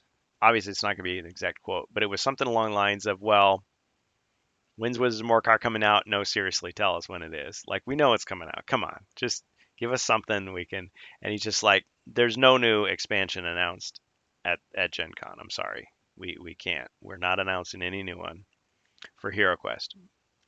And I well, said, we kind of guessed it was going to "Yeah, be like this. yeah, Okay, we did." But I wanted to we hear him they tease Wizard of Warcraft is more than enough for me. that I they teased mean, it. Yeah, yeah. they Well, and that was yeah, before I it's somehow huge. It's a huge it tease. somehow that flew right over my head because I guess I'm just used to names being similar, like Golthar and Golthar, but it's like it's Groshok. It's Groshok, the one that you're thinking of, right? It's an orc, sorcerer, caster, mage, a shaman, in other words, right? Right? It's him. Duh. Okay. Yes. But I guess I was still on the it's a First Light prequel. But just because it's that whole First Light thing, I mean, they mentioned characters from Return of the Witch Lord. They mentioned people we're going to see, stories play out in Rise of the Dread Moon. So there's a lot of prequel stuff to pack into it. So regardless of when it actually takes place, it's preparing you for uh, Wizards of Morcar. But the way Patrick worded it in my head, he was saying Essen is a planned reveal because it was like, well, we can't reveal it at this convention. And I said, well, there's other conventions, right? And he said, yeah, Essen. Okay, yeah. I mean, why didn't he say Luca or UK Games Expo next year? Like, but he went right to Essen and made me think, okay, so whether it really happens or not, maybe this is their plan. That it's like, okay, that's the next time for them to do it. But technically, he didn't say it, right? Technically, all he said is Essen is the next big convention they'll be at. You know, and that's how a lot of the responses were. He didn't actually say the answer, but he gave a big hint, right? That's how I took it. Like he wanted us to be thinking, okay, he's implying that it's going to be Essen that we're going to learn about Wizards of Morcar officially, as opposed to just a tease or just a hint or just a puzzle to figure out. Okay, Joe says he also said there are rogue packs out there. Avalon Hill just isn't getting enough demand for distributors to warrant another production run. Yes, yes, exactly. That's what I was hearing too. He said there hasn't been a lot of demand compared to the other packs, which really disappointed me. I mean, I that was all the motivation I needed. When we sat down for our game sessions, I busted out the rogue miniature and I just asked the GM, I'm like, "Can I be this character?" And I showed him the card images because I've forgotten to bring the cards. I had the miniature. I showed him images of all the cards and he's like, "Yeah, sure." I played the monk as well. It was great. Those guys running the tables did a great job. They were very flexible, very. They were not afraid to do a total party kill, but I mean they were pretty flexible. Like, yeah, you can use that character. That's fine. But yeah, I was disappointed. I think I brought up well. Patrick had said even if they don't do another production run, they could still fold the rogue into a future pack. And I said that I was like, I would love to see that. Put the rogue in the next pack, out the door. Yes, we need that guy. We want him. Joe says I also asked if there was any plan to do more with First Light. I would see a pack of cardboard furniture for the rest of the expansions. We use the standees to show the dead monsters. Well, I had a theory, and this was not confirmed by anyone. I don't think I even asked it. Like, I didn't say it to Doug, like, looking for his response. But I could totally imagine a scenario in which we got Wizards of Morcar with the four plastic wizards, maybe the bases, and then the rest were standees. Like the mercenaries would be standees. And then you could just I would love it. Remember, I yeah. don't want any more plastic I mercenaries. I want a would love to full. do it in I want cardboard. an entire battalion of fully armed mercenaries. No, if they do mercenaries in cardboard, they can fill it with other plastic, and that makes me happy. Yeah. Well, and then with cardboard, you can do whatever you want. So you could have all kinds of detailed, wacky designs. But That- but but someone who owned Frozen Horror could just grab those guys and just use them, right? I mean, it seems silly if they yes, want to have everything yes. be self-contained to say, oh no, you need this other expansion. But I mean, you need other expansions to make COPD play the way it was intended. I mean, there's a place where it still calls for six skeletons at once. So if you I don't, prefer to have portals in plastic. Okay, the special effect transparent plastic. oh, you The could. the different stuff that is coming in the box, and I really hope they add even an Mhm. extra wizard, Yeah, okay, to there's the bunch, and maybe who knows, maybe they even had a new kind of monster. Why yeah, not? yeah. So there's the box that other people have unboxed already, but there it is. It's not Could be even the open. Ratman. Yeah, yeah, yeah. Well, y- when you give them people cardboard, somebody is going to 3D print like a figure, right?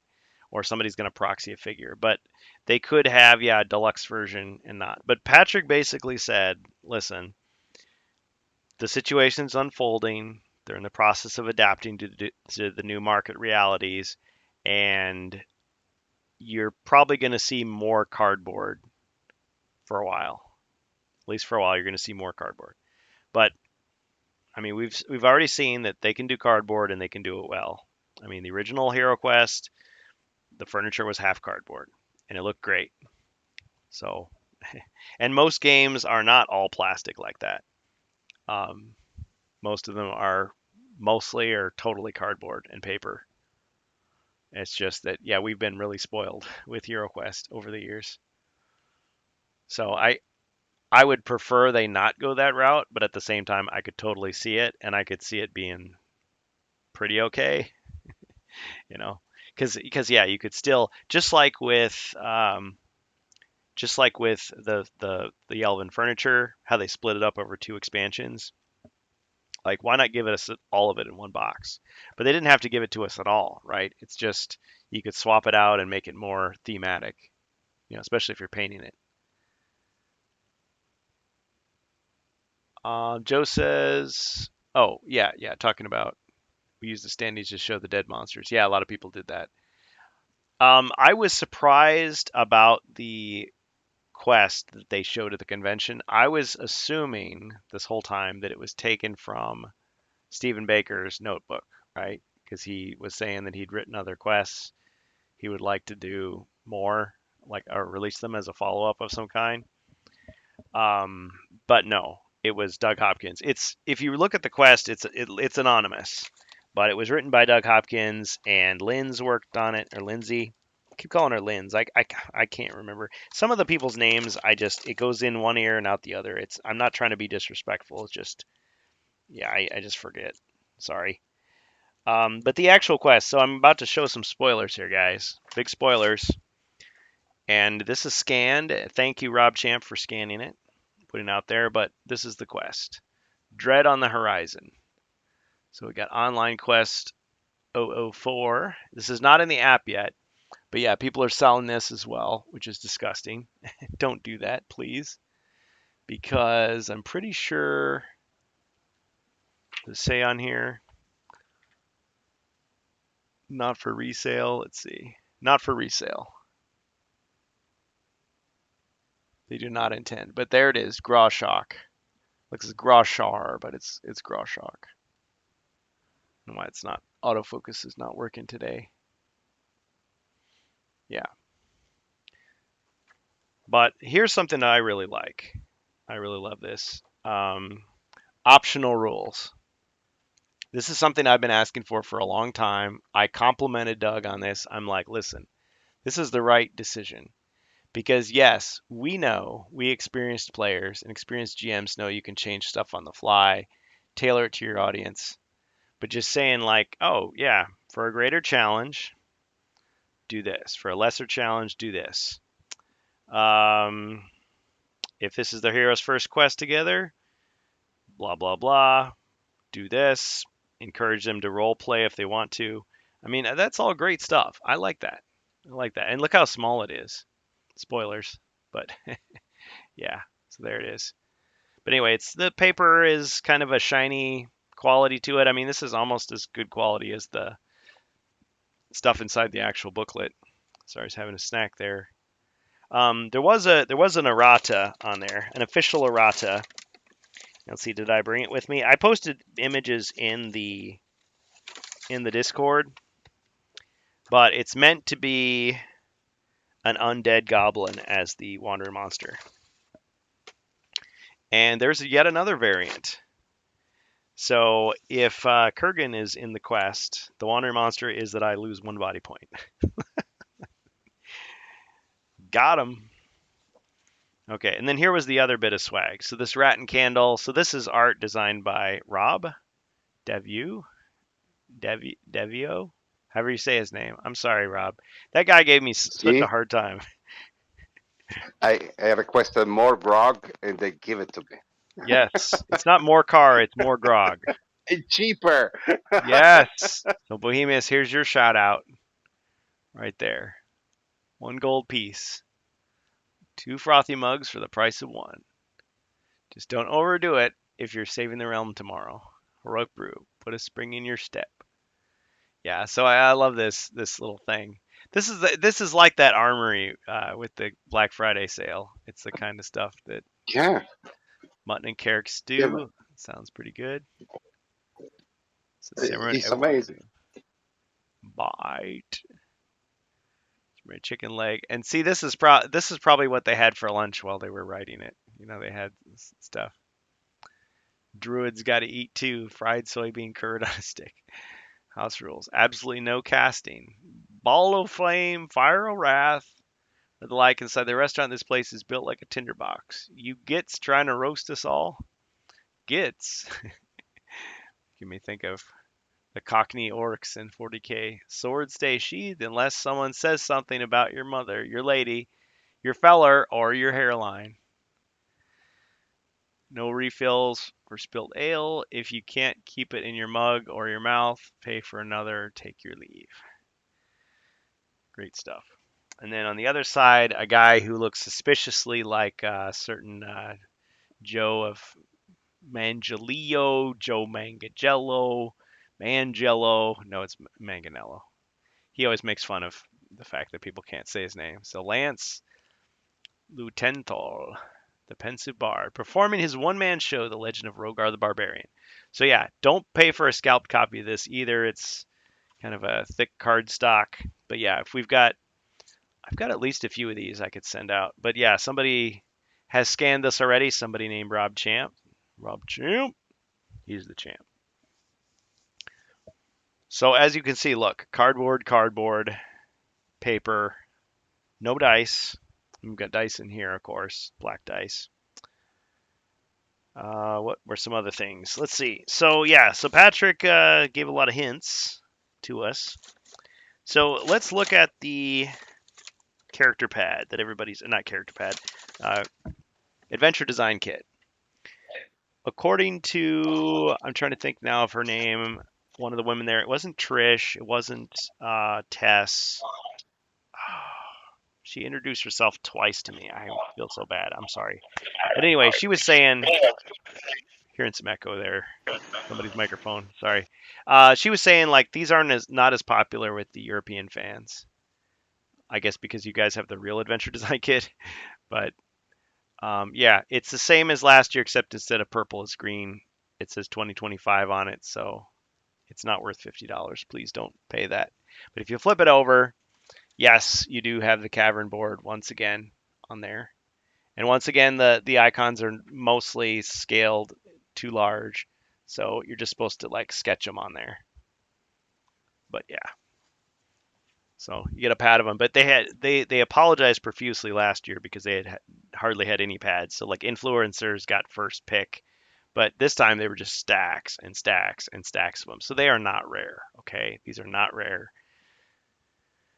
So if you want one, I mean, maybe we'll charge you for the cost of shipping, maybe not. Just depends on how many we have to send out. But I've just got sheaths of them, just reams of them, stacks. I can't even hold them all. There's so many.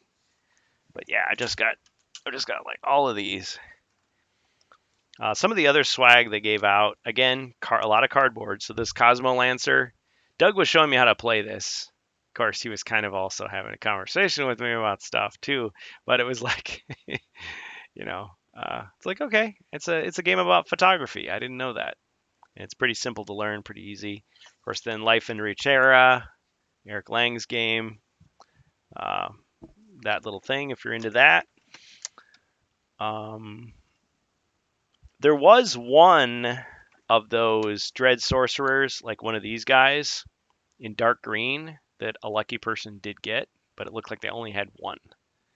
And just gave it away to a certain lucky person. I can't remember. It was somebody on our group that got it, and forgive me, I can't remember now who it was. I was just frothing with rage that it wasn't me. I'm just kidding. But Doug was showing us that he has a lot of variations of colors. He called them color shock. Like he'll take some figure like this and he'll print it in some weird, crazy color that's just to see what it looks like. So they have lots and lots of color variants. So if you are at a convention and you get a color variant of one of these figures, consider yourself lucky. But yeah, it's interesting to see. Just imagine one of these guys like in pink or bright yellow or black. Yeah, for sure. Oh yeah, what's this game? Sanibel. Oh yes, this was so the third panelist. So there's Eric Lang with Life in Reterra, Joe Manganiello with Crypt of Perpetual Darkness, and what was the name? Okay, Elizabeth Hargrave. That's her name. Okay, so I can stop saying that lady who was in the middle. I can say Elizabeth Hargrave. There she is. So if you're a big fan of hers, sorry, this is not Sanibel fans, this is HeroQuest fans, but still, it's like a postcard. It's kind of a cute thing. So there's lots of cool ways they can give you stuff at conventions. Was he passing any out this year? Oh, figures, Joe? No, he was not. This was just like a one-off thing. So I did see we were doing our quest, our private game, shall we say, with Doug. Just showing us something he'd written. It's not released or anything. Um, and at the end of the game, he gave away the figure to one of the guys that was sitting there, and it was so quick. It was just kind of like, yeah, and if you want that, here you go. Just not a big show about it. So I don't think anybody felt left out. But Amalgamash, he was there, and I mean, he had put in everything he could into that one day. And my impression of it was he was like, I can't stay for the game. I'll just like watch. I'll just sit and watch. And he looked kind of forlorn, in my opinion. Like I would be too. I'd be like, oh man, the special moment's happening, and I'm just kind of viewing it from the periphery. And I think Doug must have picked up on that too, because he's just like, here, you're leaving. Here's some games, and he just gave him like a stack of games. It was like, wow. I don't even know if he even looked to see what he was giving him. It's just like, here, just take it. Which in previous years, I mean, I've walked away with free games. I wasn't jealous at all because I was just like, this is his moment. He really was the starstruck fan, coming in, and yeah, he earned it. Yeah, for sure. Ribby got the cultist for his torture. Oh well. We'll just kind of zip that. We won't say say anything more. Yeah, but let's just say that Doug may have presented some anti-hero type mechanical ideas to us. He may have shared with us some player versus player possibilities. He may have shared some things that maybe he wants to work on, but he's not sure if the general public is ready for. So I think we'll just leave it at that. We didn't sign anything. But sorry, Doug. No. We didn't secretly record, nothing like that. So let's see. We talked about Joe and the fact that he wasn't the big egomaniac or the poser or the tourist that maybe some people were presenting him as, that he really seems to be a legit fan who wants to do more. That it wasn't, the team was not the ones who were deciding on these things. It was kind of imposed upon them. They're working within those restrictions. Things seem to be a little bit delayed, but they're working on it. If Irby asked a question, he lost a body point. It was brutal. Doug was a good sport. Yes. Yes. Well, Doug likes to be Zargon. He loves to be Zargon. He loves to be an evil wizard. And that whole, like, you lose a body point, that's definitely an in joke from that game. So the fact that he's, like, taking away a body point for me, if you play this, one-off quest, is definitely a part of that. But yeah, just imagine if you were like a minion working for Zargon. Like, how would the adventure be different than if you were a hero, working for Mentor or the Emperor or the King in this case, because it's the realm, not the Empire. Oh, let's see. What are some other things need to be touched on? I gave out a lot of T-shirts. People were asking about HeroQuest T-shirts because last year they had the Wandering Monster shirt. That was designed by Rob again. Rob designed the art. Really cool shirt. I got one. I tried to get it signed, but it was really hard to sign it with anything. But the idea was they had a whole bunch more of those shirts ready to go. But Hasbro Pulse, I guess, dropped the ball and couldn't get them to the people in time, so they didn't have any of those shirts to give out, either to give away or to sell. So that's why we didn't have any. So people were asking me, "Oh yeah, be sure you get me one. Be sure you get me one. Oh, next year get me one. If they have more of those, I want one. I'll pay you." Can't do it. Sorry, there wasn't anything to do. Some people wore them, from last year, but yeah, that was it. Can I buy it off you? No. So yeah, that was the unfortunate thing. Couldn't do that.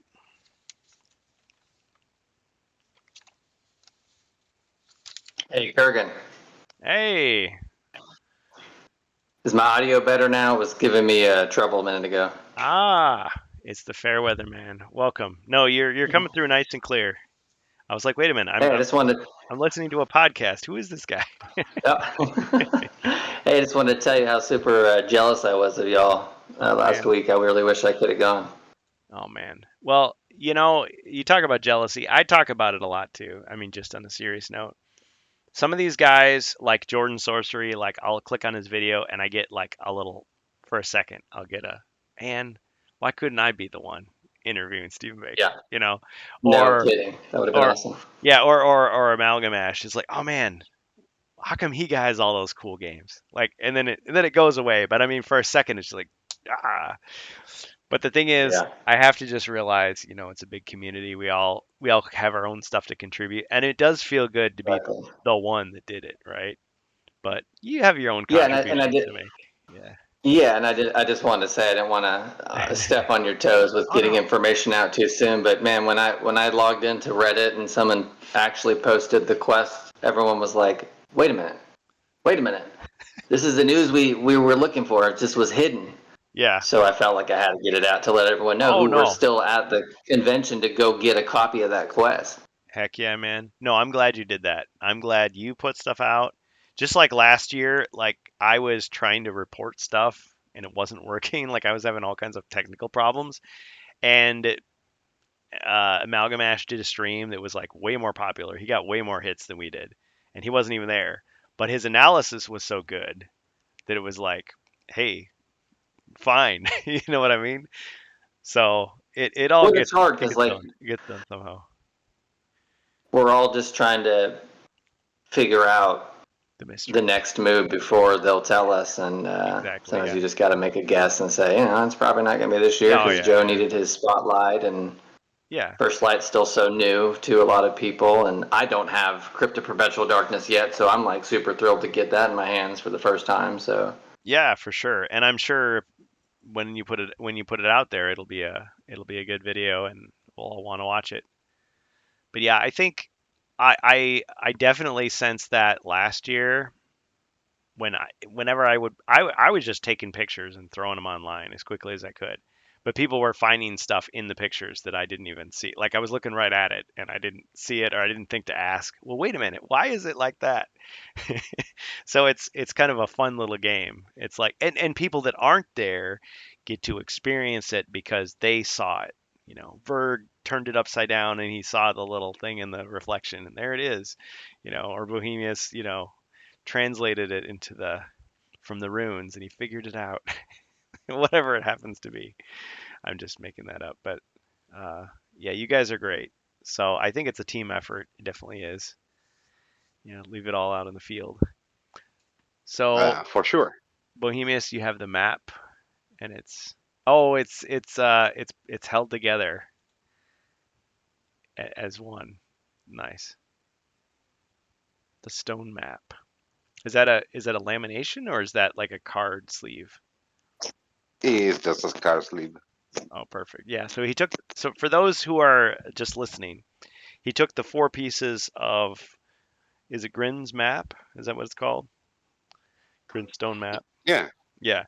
And you're supposed to find them all and you put it together and it kind of vaguely looks like something, but people criticize it. They said, "Oh, it doesn't like do anything. It's just you found the thing to win." But yeah, you put it together, put it inside a sleeve and so it's whole again. Or like it's under glass, like it's the Constitution underneath the sealed vault. Yeah, but what I want to point it out is just the style. The So it's style. very similar. The Okay. drawing to the drawing of the Dungeon Master screen. Okay. Yeah, let's take a quick view of it then. I'll blow it up. You blew it up. Okay. Oh, no, that's wrong. Incorrect. One of the style, the trait, really, No, it's like when you are an artist, you can recognize the styles. Yeah. drawing of somebody. Yeah, the style, or at least somebody who's like imitating that style. Exactly. Okay, so there it is. Yeah. Yeah, it's kind of like it's the dungeon map, but it's like a stylized presentation of it. And you could say that we're looking at, that's the remake one though, isn't it? That's not the classic. But it's exactly the same. Yeah. Okay. So it's a recreation of the original, which was probably based on a sketch or something that Baker had, if he didn't do it directly Yes, himself. yes. I don't remember, but anyway, if you Hmm. go and check, is recalling one of the quests. Okay, you can see more or less The is room. uh is the shape of one of the quests. Ah, yes, yeah. I don't remember which one. Hmm. Yeah, I hear what you're saying. Joe says, I was hoping to get one of those shirts. I should have bought one last year. Yeah, you just never know. And that's why I hate the FOMO thing. I was having a little back and forth with Matt, I think, on there, and I was basically just trashing scalpers. Like, if you want to trigger me, go ahead and talk about that. I didn't mean to like come after him. Like, I wasn't trying to say, anything bad about what he said. Everybody's got their opinion. But my take was, yes, Avalon Hill through Hasbro has done some exclusives, okay? And that has encouraged scalpers to, scalp, right? But what I was trying to say is the people that are scalping, they know what they're doing, right? This isn't like, they had to feed their starving family to do it. It's like, okay, if that was the case, don't buy the expensive ticket to Gen Con in the first place. My opinion. Okay. The thought was even when they put stuff up for free, people still scalp it. Just like when fans put stuff online for free, somebody will print it out and like slap their name on it and sell it. Like that, it crosses a line into just being just absolutely greedy. Like there's no excuse for that. It just it doesn't. So yes, on the one hand, okay, you could say the company should do everything they can to make sure there's a lot of available stuff. So I mean, this isn't enough for you. You know, they put that adventure design kit online as a PDF 2 years ago, and it was online. You could download it for free a week before the convention, and people still scalped the individual sheets. So yeah, and yeah, convention exclusive, rare, Yeah, ultra rare. there was somebody on eBay who was probably still in the parking lot because you can see him Uh, sitting in their driver's seat with all of the exclusive paper content and then a box of Crypt trying to hawk it on his drive back home. So, I mean, like, yeah, it's he'll get a bite. I mean, someone's going to buy gross. it, you know? It's gross. It's gross. Don't encourage those people, please. Yeah, it's just Yeah. unfortunate. But think of all the people. Think of all the people that have contacted me. Like if I was less scrupulous, somebody says, "Hey, I'll give you $50 for this pad," and I just said, "Sure." Nobody has to know, right? I'll just take that. I'll just take your money, chump. Like I'd feel gross doing it, and that's part of the reason why I don't do it. But it's just like, yeah, dang. But yeah, you're right. There's people that will do it. There's people that are desperate. Like, yeah, they feel the jealousy, and then it goes to the next level. Like, oh, I missed out. I used to get jealous when I would see like, oh, convention exclusive. And just be like something, and you're like, oh man, I wonder if I can find that on eBay. Not thinking like they got this for free or they got this for $1 or something, and I'm paying 50 for it. And it might come to retail. So all the people that went to Minis 3D and bought this dragon, well, now it's here for only basically about the same price. Wasn't he charging $30 for it at one point, or am I just misremembering? Was it 15? Yeah, it was about $30, but then shipping it to the U.S. with another Yeah. $30 to get it to you. Oh, that's true. I think I've just learned since I got into collecting that you just have to wait long enough, and you'll get You have to be a patient. variation of what was exclusive, and we're almost there at this point. We almost have it all in some format. Heck yeah, man. Love your channel, by the way. Everybody go check out the Fair-Weather Man on YouTube. I appreciate that, but I'm trying to get. I like the Discord. It's awesome. I mean, you guys. There's some great fans that were in this when I didn't know it was released, and have been keeping it alive. And I do want to get better if I can make it work to playing on the channel with everyone, and Yeah. just enjoying HeroQuest, even if we live in a different country than one another. And Heck yeah, man. I've met some people through the channel from all over the place, and it's been fun.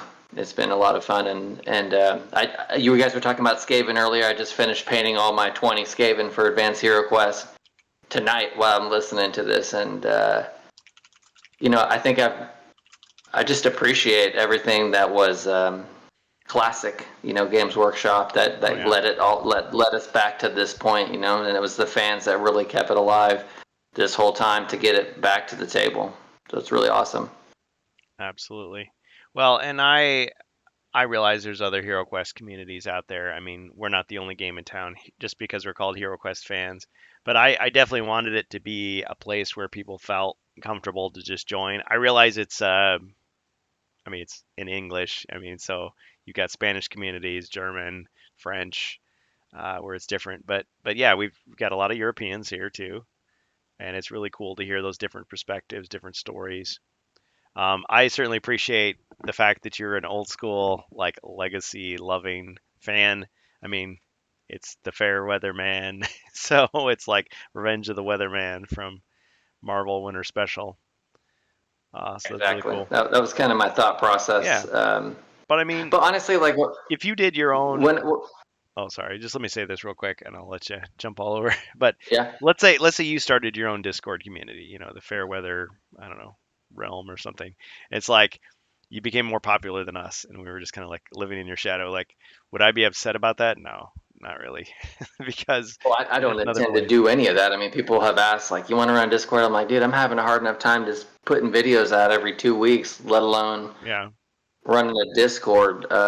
yeah. And credit where credit's due. I mean, it would never be as engaging and interactive of what you guys have done there. And Well, here, so I have no intentions of that. That's way above my pay grade. but here's the other thing. It would be popular, and at a certain point, people come to you. Like I've seen that. This has been my experience anyway. At a certain point, you're doing something that people like. People come to you and say, "Hey, do you need any help with this?" Or, "I see you're doing a pretty Yeah. good job, but you know what you really need." And so you get an Elviler coming in going, you could use some decorative borders. You could use some loading screen. Yeah. You get a Ribby coming in saying, if you had some virtual dice, that would really help you out. Maybe some rims to differentiate your characters a little bit. You get a Darkhawk saying, I'd like to be able to see those body points on the screen. That would help a lot. Yep. You get uh, a Bob Marston saying, "Hey, why don't you lower the prices on the gold a little bit so people can actually afford it?" you know, you get all, you get stuff like that, and so it's just like, oh, great. And then you get people volunteering to be moderators. It's like, really, okay. Yeah. That's And awesome. eventually, it gets to the point where I could kind of disappear for a week. I mean, I used to get kind of panicked when I had to like be gone because I'm like, oh man, the stream's gonna fall apart with me, or the channel's gonna fall apart without me.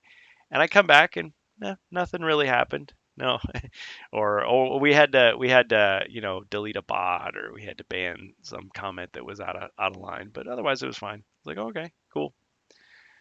Just get some people on the different time zones, and you're all set. So I'm just telling you, Well, you don't have to do it, but if you want to, it could work. I think the wife is like, you can't keep adding more stuff to your plate. This is your hobby. See, Don't make it work. Keep it fun, and that's yeah, what I plan to do is just there you go. just make it fun and encouraging to people who Oh yeah, just love the hobby. And I just keep thinking, like, what other board game? I mean, I know there's huge people are huge into Warhammer, and I don't think HeroQuest will ever get to that point. But like, what other board game has fans like this that are meeting with the content creators at the conventions and hanging out and dissecting what they said? And I think it's just a testament of how nostalgic this game is and how much it just meant to all of us as kids. You know.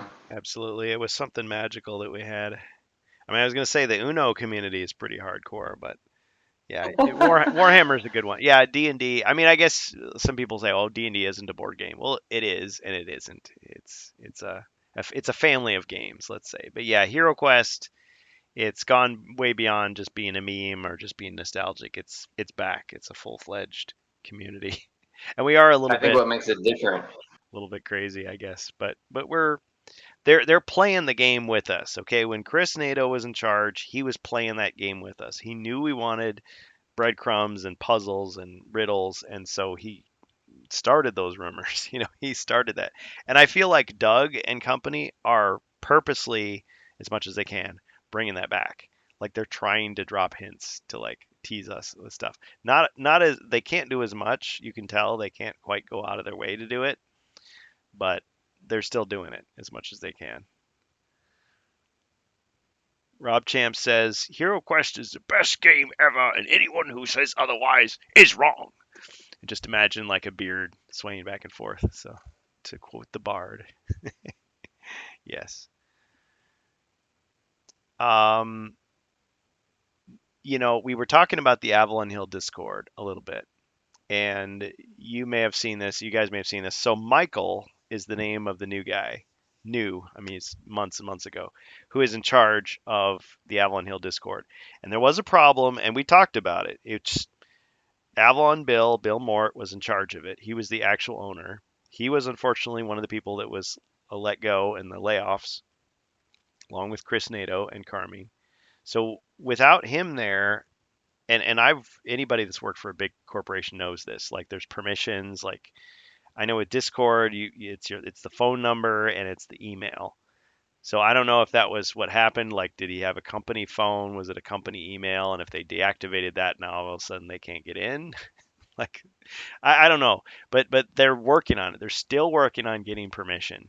And they had talked about, well, maybe we'll just start a whole new Discord and move everything over. But he was saying, well, we're close to getting a solution. So okay. But I was talking to this guy, and it's like, how does he know so much? It's like, you're Michael. Like, Michael on the Avalon Hill Discord? Yes, that's me. I was like, oh, okay. And actually, that Michael, he has the role that Patrick O'Rourke used to have. So I guess he's the like the I'm going to say it wrong, like the marketing, not liaison, but like he has a go to his LinkedIn profile. It probably says his real title. Do you know it, Fair-Weather Man? I just I just want to say No, I don't know it. okay. I really haven't been on the HeroQuest Discord, the official one. The few times I popped in, it didn't seem like it was very like no one was really on there. So I just kind of Yeah, I have it. I just it haven't comes got and in. goes. It comes and goes. Usually it's like me starting to fight with somebody else. No, just kidding. Sometimes, only sometimes. I've tried to like back off from that because I was like, I'm getting too carried away with this. But yeah, there's occasionally somebody will just ask a question about the rules or they'll report a bug in the app. And what they've been doing is they're doing at Wandering Monster because that's Doug Hopkins. And actually, Michael was saying, actually, Doug has been really good, doing what he can, but he's a designer. He's like the lead designer or head designer or whatever. He's not the guy that's working on the Discord. He's not the guy fixing bugs in the app. The best way to report issues with the app, like feature requests or bugs, is to at Michael, and then it'll fill in the rest of his name. But he's the guy. So he reports directly to that team. I think there's 4 people now that work on it, and he named one of them. And again, I'm terrible with names. I've already forgotten the name. I should just carry a notepad with me. Is really what I should do if I can't get it on camera. But anyway, so the stuff that I said directly to him, and he whipped out his phone, and he looked like he was texting it to somebody. Of course, he could be faking me out, but no, I don't think so. He's not an actor. But he was just sending it right. He's like, I'll send it to him right now. But what I asked was for the app. the HeroQuest companion app, can you when we get an update, instead of just putting bug fixes and content update, that's all it says, just give us an itemized list, just like any other program, fixed, this issue, added this feature, tweaked this fix, pull request, merge from, it doesn't have to be what's that uh, what's that blog that they have for like coders? Why am I blanking on this? Not GitHub. Like it doesn't have to be GitHub, but it could be just something more, a little bit, because whenever there's an update, I always go through and like test all the stuff, and like none of it's fixed. I'm like, have you fixed the the rogue passing through monsters? Oh, you did? Okay, good. Yeah, so they're gonna do that in the future. He said, yeah, just give it a few months. And then the other one was the mercenaries in Rise of the Dread Moon are supposed to be able to use items, but they can't. Although I was saying, my suggestion to him was just let all the mercenaries use everything. Why not? Because you could still put text saying they're not supposed to, but then that gives the players more options if they are using the digital Zargon. I don't know. What do you think about that? What do you guys think? Am I way off? Am I asking too much?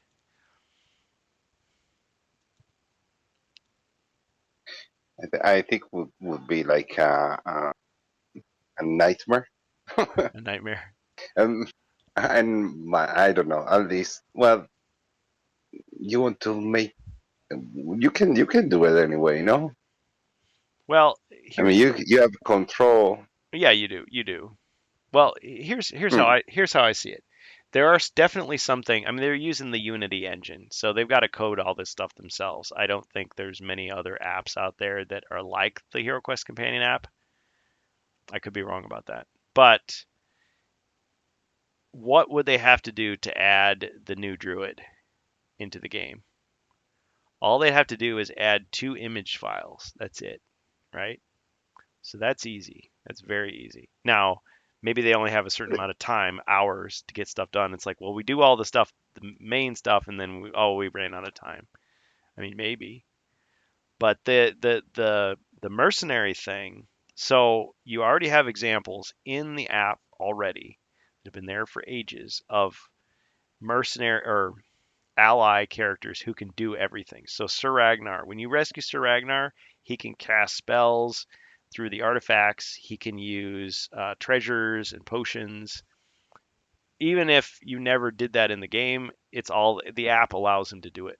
Same thing with the orc allies in Spirit Queen's Torment. So when I was talking to Michael, I just zeroed in on that. I said, look, take a look at Sir Ragnar, take a look at the orc allies in Spirit Queen's Torment. That is how the Rise of the Dread Moon elf mercenaries should be. They should have those same powers. And he just said, well, we could just do it for all of them.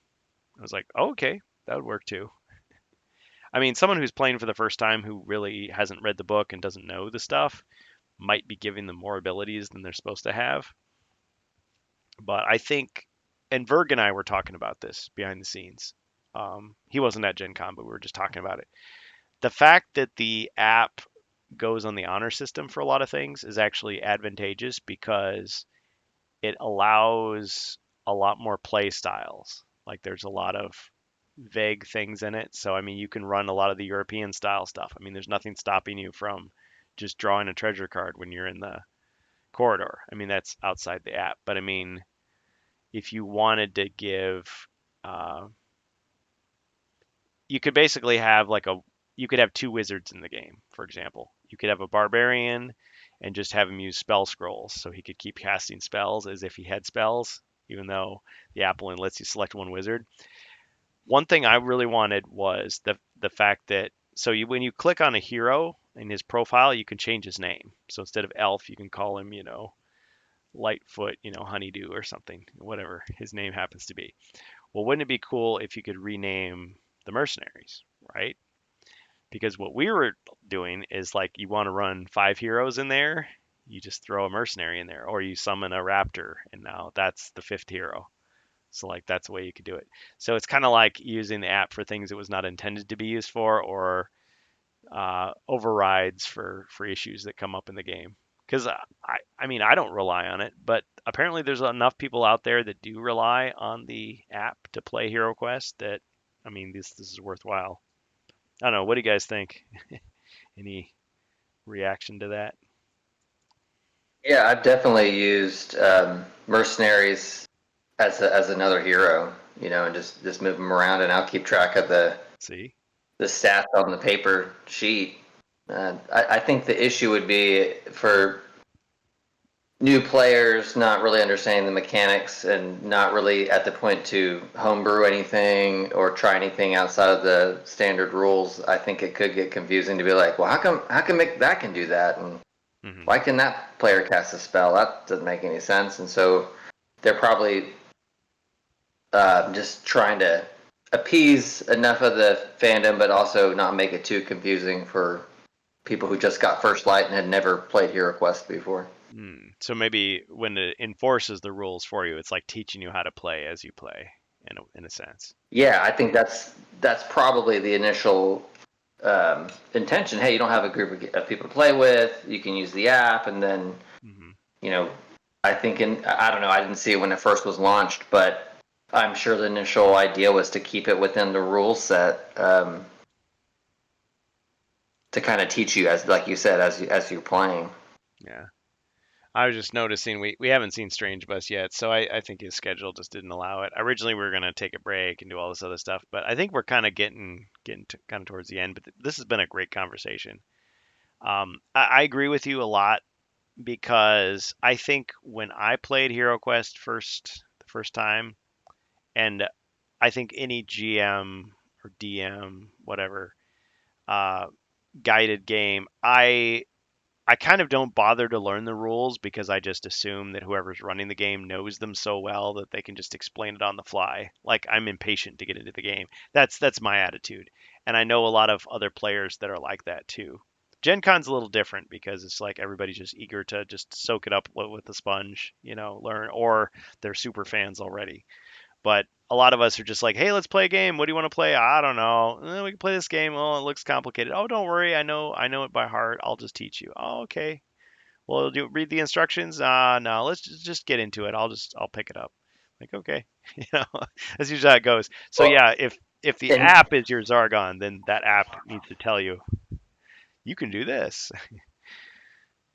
yes, and I think that's why when it was re-released, everyone who played it as kids were, I had to read the rules again because I'm like, wait a minute, that's not how I played as a kid because I Yeah. didn't care to read all the rules. We just wanted to put all the minis and the furniture up and just Like, go at it. We weren't sure what to do. oh Everything was yeah, so tactile and fun. It's like, let's just start rolling dice and see what happens. And then yeah, you end up having all these homebrew rules that yeah. everyone's confused about later on. Yeah. Well, and I think at one point I remembered I started to argue with Doug on the Avalon Hill Discord, but then I remembered me yelling at Avalon Bill and then regretting it. So I just kind of backed off. But one of the things was, okay, technically the way the rules are written, at least since the 90s, was if you're in a room that has no monsters in it, but there's an open door and you can see through the door and out into the corridor of another room and there's a monster, you can't search that room, the room that you're in, even though there's no monsters in the room. So it's like extremely strict like that. But now if another hero moves into the path of the doorway, so that now that hero is between you and the monster you can see off in another room, now you can search again. And the app enforces that. It'll say monsters present. It's like, I guess that's right, but it's like I didn't play that way. I just thought that's silly.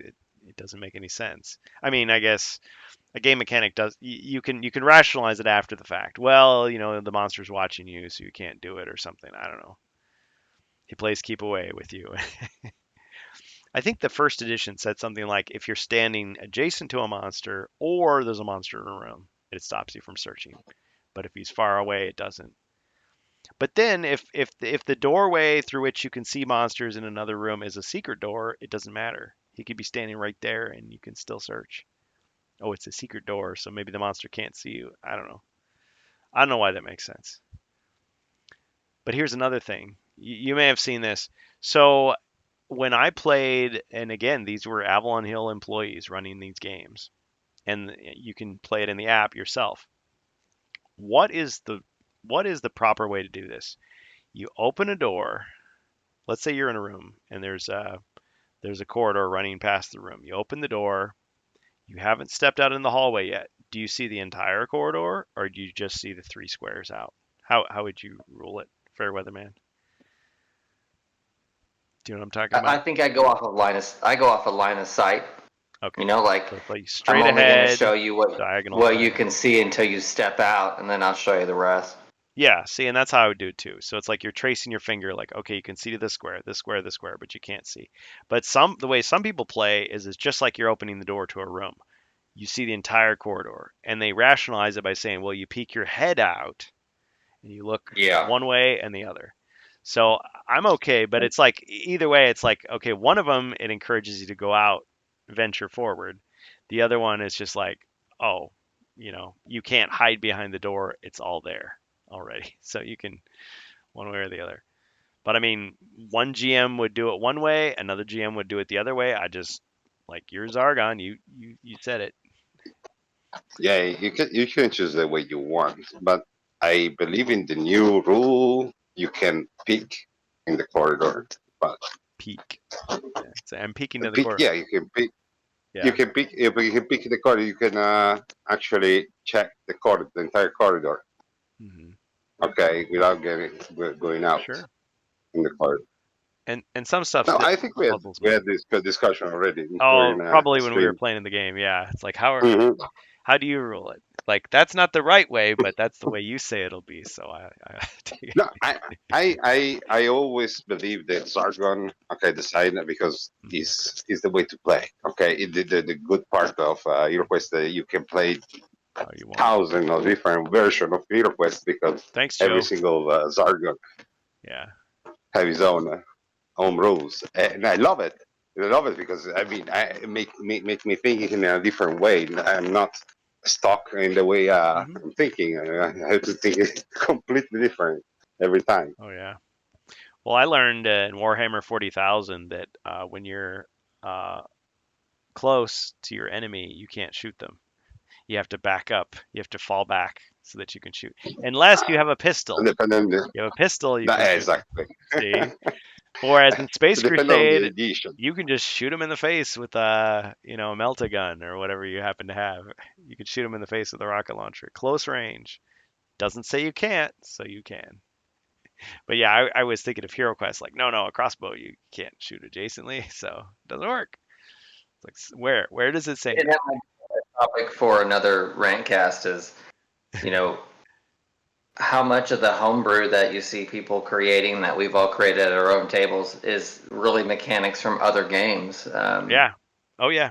We just love so much that we put into the Yeah. game we're playing, and we're like, Well, this is a new, like, yes, yeah. absolutely. I think a lot of the light role play is from games like D&D. People want to be able to do stuff. So maybe some things like uncommon feats are, yeah, slipped in from other places. I like the game to retain its own character, but at the same time, yeah, there's just, I mean, if that's all you need to flavor it, season to taste, go for it. Why not? Yeah, I just want to add regarding this. We were talking about mercenaries. Okay, and yeah, people that play Advanced HeroQuest. Okay, use mercenaries in a different way because they're part of the war band. Hmm. Okay, while in HeroQuest, I think they wanted to make it more simple. Like uh, they don't give too much importance. You can don't even get to name it. They're cannon Your fodder. mercenary in Yeah, HeroQuest. yeah. Mm. Well, at a certain point, they're So like they're just they're you're cheap. you're controlling two heroes at that point. It gets to the point where they're just as good as a hero. But I can kind of get where Chris Nato was coming from with the elf mercenaries because there's only four of them, and they're much more difficult to hire than just the ones from Frozen Horror where there's 12 of them. So they may appear superficially to be the same, but they're more valuable, and so you're meant to want to protect them more to keep them around, and so he wanted them to have more abilities. And it's an easy enough homebrew to do because you're thinking, well, I can just hand the Pastor Rock spell scroll to the wizard because he's standing right there. Now he's got two. He can use the spell twice, right? Well, the mercenary, gee, he doesn't have anything. I could give him a healing potion. His defense is a little weak. What if I just give him this helmet? Can you put it on? You know, and yeah, Zargon could just say, no, he's got his own gear. He would never do that. Or, oh yeah, sure, let's do it. He can hand you his crossbow. Maybe you could use that. He has no further use for it. Oh, he died. Well, you could grab his gear and use it. It's you definitely get different styles. One thing though, I guess I'm in a unique position because with HeroQuest fans, I'm trying to bring people in from everywhere to play the game. So we've got people from Europe and people who are new to the game, people who are, have been playing for all this time. And even though we don't like, they surely don't expect me to adopt all their homebrew rules, right? They have to do mine because I'm Zargon. But if they were Zargon, I would be playing their homebrew. So I want to keep the game familiar enough that it still appeals to that nostalgia, but I'm also open to hearing like how they played it. So occasionally people have been in a corridor and said they wanted to search for treasure, and I just allow it because that's how some people played it. Plus, if there's a boot, I mean, how can you not, right? There might be a gem tucked into the toe of it, right? Because it's old. Yeah. So different things like that. Or, well, I guess you get different things coming back. Like you get the monk can search for secret doors and treasure or secret doors and traps at the same time, which was the norm in the European version. Things like that. But I anticipate the fact that other people play it differently. So like when I get a brand new player in the stream, I'll say, okay, well the way I do it is when you get to the doorway, you see the three squares. When I have you use the crossbow, I don't let you hit those four close diagonals. So they know ahead of time, okay, that's how I play it. Regardless of if it's the intended way or the way you played it, but this is how I play it. But I'm still learning like different examples of that. So to warn people ahead of time. Well, yeah, you can use courage and it won't run out just because I moved around the corner. It'll stay working until the next turn. Steve RS. Hey, hi Kurgan, GenCon catch up. He says must really be late where you are. 6 a.m. in my time zone. Heading to work soon. We'll catch up with the Rantcast throughout the day. Well, thanks. No, we got started way late. I got started a whole hour late, so this is why I'm going a little later here. And we did do some information dumps. So I guess what we're saying is, Doug is saying put your insights online. Tell everybody in public, not just in letters to Hasbro. Tell everybody in public what you want to see in HeroQuest. Keep in mind it may take 18 months for it to happen. Michael was saying on the Avalon Hill Discord, at Michael, and tell him exactly what feature requests you want, and he will pass it directly on to the team that's working on the companion app. And 6.0 is out for iOS, but I think as far as we know, still it's not on Android. Android is still 5.1. Is that what you guys heard? I haven't checked it in about 8 hours. That's how much we're on this. You guys still awake? Did I put you to sleep? I No. think Elvira gave an update and said it's available for both. Maybe I'm confused. Okay. Maybe Well, I'm confused because it was giving information about the app to somebody, but I don't know if it meant go and check the app or if the app was updated. okay. Reddit might be a good place to post a lot of stuff too. Like it's the scans. So if Rob Champ is hearing me, maybe post that stuff on Reddit as well, because that'll get a lot of people who maybe aren't part of our community who don't check this stuff to like spread it out. So I'm looking at the page right now. 6.0 Heroes, your quest starts here. You must journey into the dangers of Joe Manganiello's Crypt of Perpetual Darkness, vanquishing terrible foes as you search for the long-lost crypt and the powerful artifact contained within. But this is the iOS App Store. So let's go to the Google Play Store. Not sponsored, of course, I'm just mentioning it. Still says February 3rd. So I don't think it's been updated yet. Now Verg was saying you can download the APK from the web and it will show you what's in it. And if you're running an emulator, you could play it. So I guess there's still a roundabout way. Because when I go in the app, I mean, I've uninstalled it and reinstalled it. Okay, last updated on July 30th, 2025. And what does it say for the App Store? Let's see.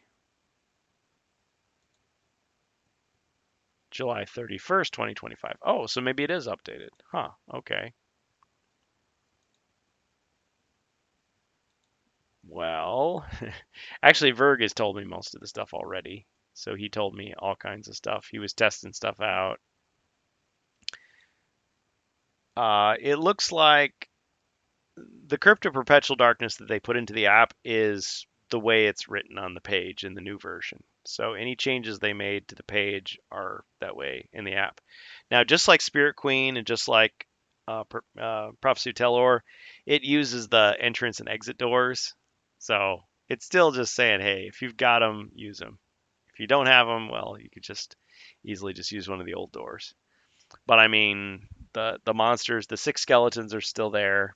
I mean, the rule is you're supposed to substitute a monster if you run out. So I guess it'll be 2 zombies or 2 mummies. But there's lots of different expansions now, not just Return of the Witch Lord, that you could have, that you could easily swap those monsters to make it exactly as intended. But it's still playable. It's not broken.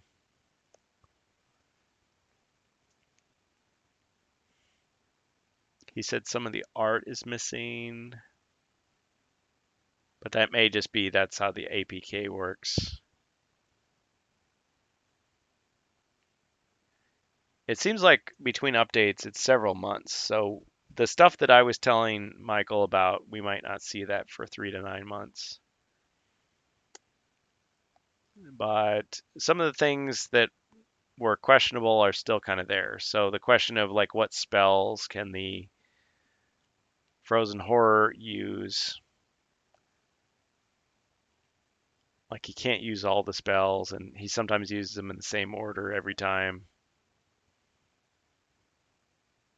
It looks like they fixed the issue with the monsters like leaving the map and like causing it to crash. So Ice Gremlin's running away, or like in Into the Northlands, the Polar Warbear if he wanders off.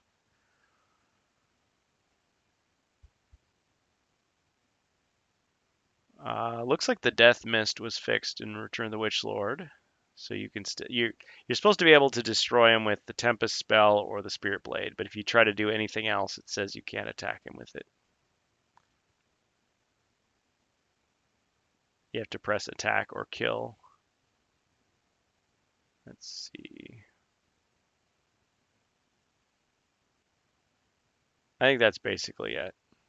So if there's been other fixes, we don't know what they are. But yeah, it would be super helpful to have a list of actual changes. Change log. That's the term I was looking for. Change log. All right, guys. Well, I think we've kind of come to the end here. Any other questions about Gen Con? We'll probably think of something like right after we end the stream. Go check out Ash's video. He did a great overview. We still don't know what the crossover game is going to be. Yeah, And that was my question. yeah, If they talk about the no, they didn't. HeroScape crossover.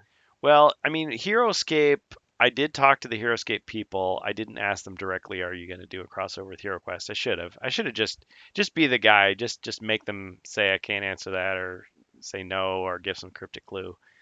But they were saying like HeroScape has definitely got to the point where all the HasLab stuff has been finished and released. And now they're just creating new stuff. And Renegade is actually the one creating it. That was the thing. So it's no longer like the in-house Avalon Hill people. Oh, that's what I was going to talk about. Sorry, guys. Wake up. There's more. Or log off if you have to. So Tess Hogan, and I said this on the driving stream, she is no longer in the same position she was in. So she's still with Avalon Hill. Don't worry. She's not going anywhere. But she's working on Talisman now.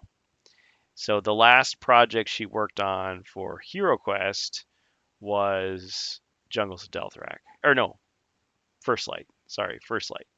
But her favorite one to work on was Jungles of Delthrak.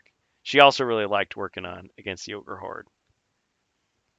But yeah, she was the one that introduced herself when I was asking, who made Rise of the Dread Moon? It's like, well, that was me. I mean, she elaborated over time, like what that actually meant. Okay, she was the narrative designer. She wrote quests. She wrote that writer's Bible, the 200-page, storyline and everything. But still working with Doug with the mechanics, the rules, the artists, creating the character designs, and of course Doug hired many of those artists. So like Nikki Dawes was commissioned by Doug to create like the Guardian Knight and the Druid designs and so on.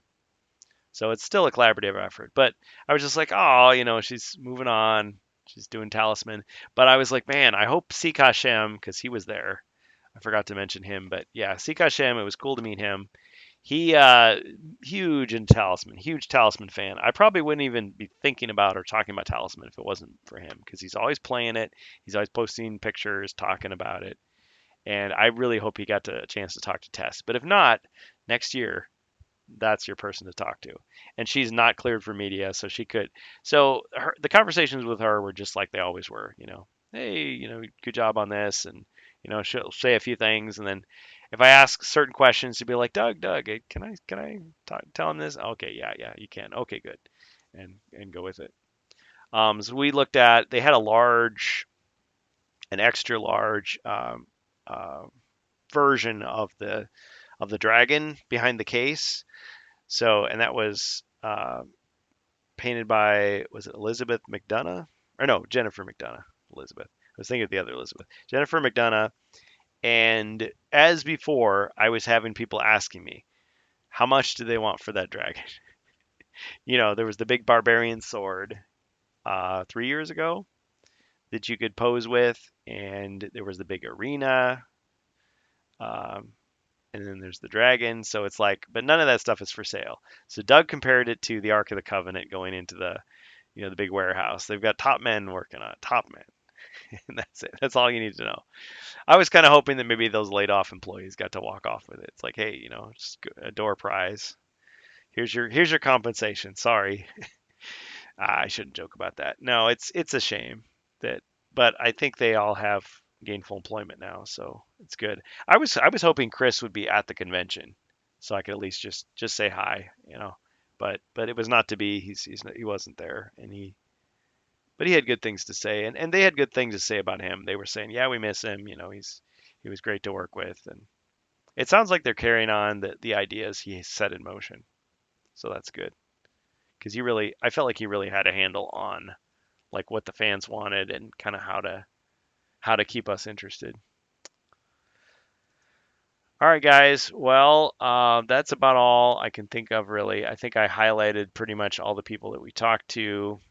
There were other Avalon Hill employees that said stuff, but we didn't talk to them as much. But yeah, if you want, go into the HeroQuest fans Discord, and there's the GenCon section. I'm not sure how long we'll keep it there. I feel like we should just keep it there forever, just so that you can read it. But maybe at a certain point, you won't be able to post in it just because it's past. And we'll focus on like the rumor mill and the new release spoilers. But Rob Champ, Ash, Joe, Kosher, Ribby. There's a few other. Sik Hashem, of course.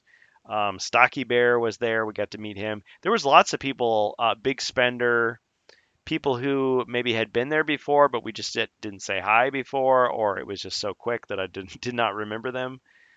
It was nice to like meet those guys and hang out, and sometimes, in some cases, even play games with them. But I tried to just, give them a T-shirt, give them a card. Ribby was giving out all kinds of stuff. He had magnets. He had his rims. He had the coasters. So yeah, it was Christmas. We were giving out all kinds of stuff. Come for the swag. But see right there, I mean we've spent more money creating that stuff to give away than buying the stuff. Because really the only thing I bought was this. This was the purchase, other than tickets, of course. All right. Well, I would say yeah, definitely check out um, the Fair-Weather Man on YouTube. Visit our XSC3 Home of HeroQuest fans on YouTube. Anything else to promote? Anybody got anything to plug? AshQuest on YouTube.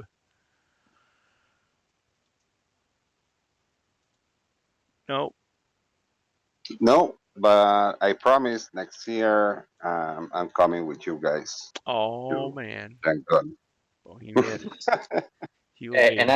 I'd like to show up too next year too if I can convince Oh the man, wife to let me go. So that'd be awesome. bring her along. Well, yeah. Yeah, My friend bring the Brian. advanced HeroQuest. There you go. It's a family affair. So, my friend Brian brought his wife along 2 years ago. But yeah, she was like, no, well, once was enough. Like it was. I know some people don't like the crowds. That's the other thing. It's like, especially when you're in that vendor hall, it gets sweaty and people are bumping into you, and it's kind of sorry, excuse me, pardon me, excuse me. It gets a little old. Okay, and if you're not as obsessed with a certain game as I am, and you're my traveling partner, you might start to get annoyed with me too. So I could totally get that. But there's definitely a variety of things for people. So I think if you travel with people, there's nothing wrong with like, you check out the stuff you want to check out, they check out the stuff they want to check out, and coming together again. And as Amalgamash proved, you can have a pretty good time even if you go for one day. The traveling is a little rough, but it is possible. So yeah, if you could convince her to come along, great. If not, I mean, either way, we'd be happy to meet you. Happy to see you. Both of you. Both these yes. Both of alls yes. Can't talk like the guys in the movies. But yeah, our HeroQuest group continues to grow. I love it. Love it. And maybe we can get some laser tag or something going. Some LARPing. Nobody wanted to hit me with a foam sword. I don't get it. I thought there'd be lots of contenders. It's been a pleasure. You were dressed as an old man. Yeah, I can't hit an old Okay. man with glasses. Yeah, No. no. That's right. You would have to dress like an old man as well. And then the battle of the Yeah. elder gentleman. Yeah. But Like if we dress both as Zargon, who is going to be Zargon? Who's going to be Mentor? or Morcar or Grim Dead. Yeah. Yep. Grimdark. Actually, Yeah. a lot of people. So I still got people identifying me as Thor. I walked into this barcade, this 16-bit lounge, and they were like Thor, and I'm like, okay, sure, I get it. I'm not the most in shape guy, and I got a big beard, but I realized like I still had sunglasses on, like I'd forgotten.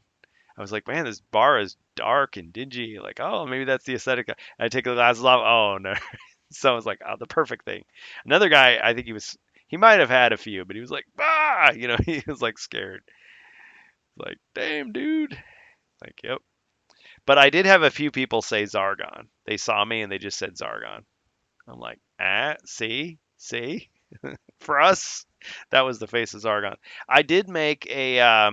See, I said I was going to end the stream and I kept on going. Oh well, it's my show. I can do that. StrangeBus would shut me down if he was here, though. He'd put me on track. So listen, we gotta go. I made a wrestling belt, and you can see it in some of the pictures. I made a copy of the GM screen, and I glued it with great difficulty to a weightlifter's belt, and I was going to carry it around like a wrestling belt. But unfortunately, I was worried about it coming loose, so I didn't. You see it in some of the Joe pictures, and he said something to me like, "So is that the HeroQuest World Championship?" And I'm like, yeah, something like that. That's what I was going for. But now I see why they actually rivet those belts together because just gluing it is not enough. It's got like super glue and gorilla glue and everything. I tried hot glue. No, not strong enough. Yeah. So anyway, all right. Before I put everybody to sleep, we'll end the rant cast for today. We'll have more topics planned next week. Oh, Rob, you had to bring that up. Dang it. Okay, one more story. Sorry, one more story. So there was a kid, and I am not going to call him out because he was a kid, and I don't want to be like that. But yeah, he was saying Simon was better than HeroQuest. And I was like, man, I could destroy him in like 3 moves easily. With, but we'll just leave it alone. Everybody's got their own thing, and it's all good. But hopefully he doesn't run into somebody that's like not nice, because we were nice. Respectfully disagree. So Rob's comment. Yeah. Anyway, GenCon 2026. Be there, or be square, or be bussin'. All right, we'll put our music back on, and I doubt there's anybody this hour we can raid, but who knows? Thanks, guys.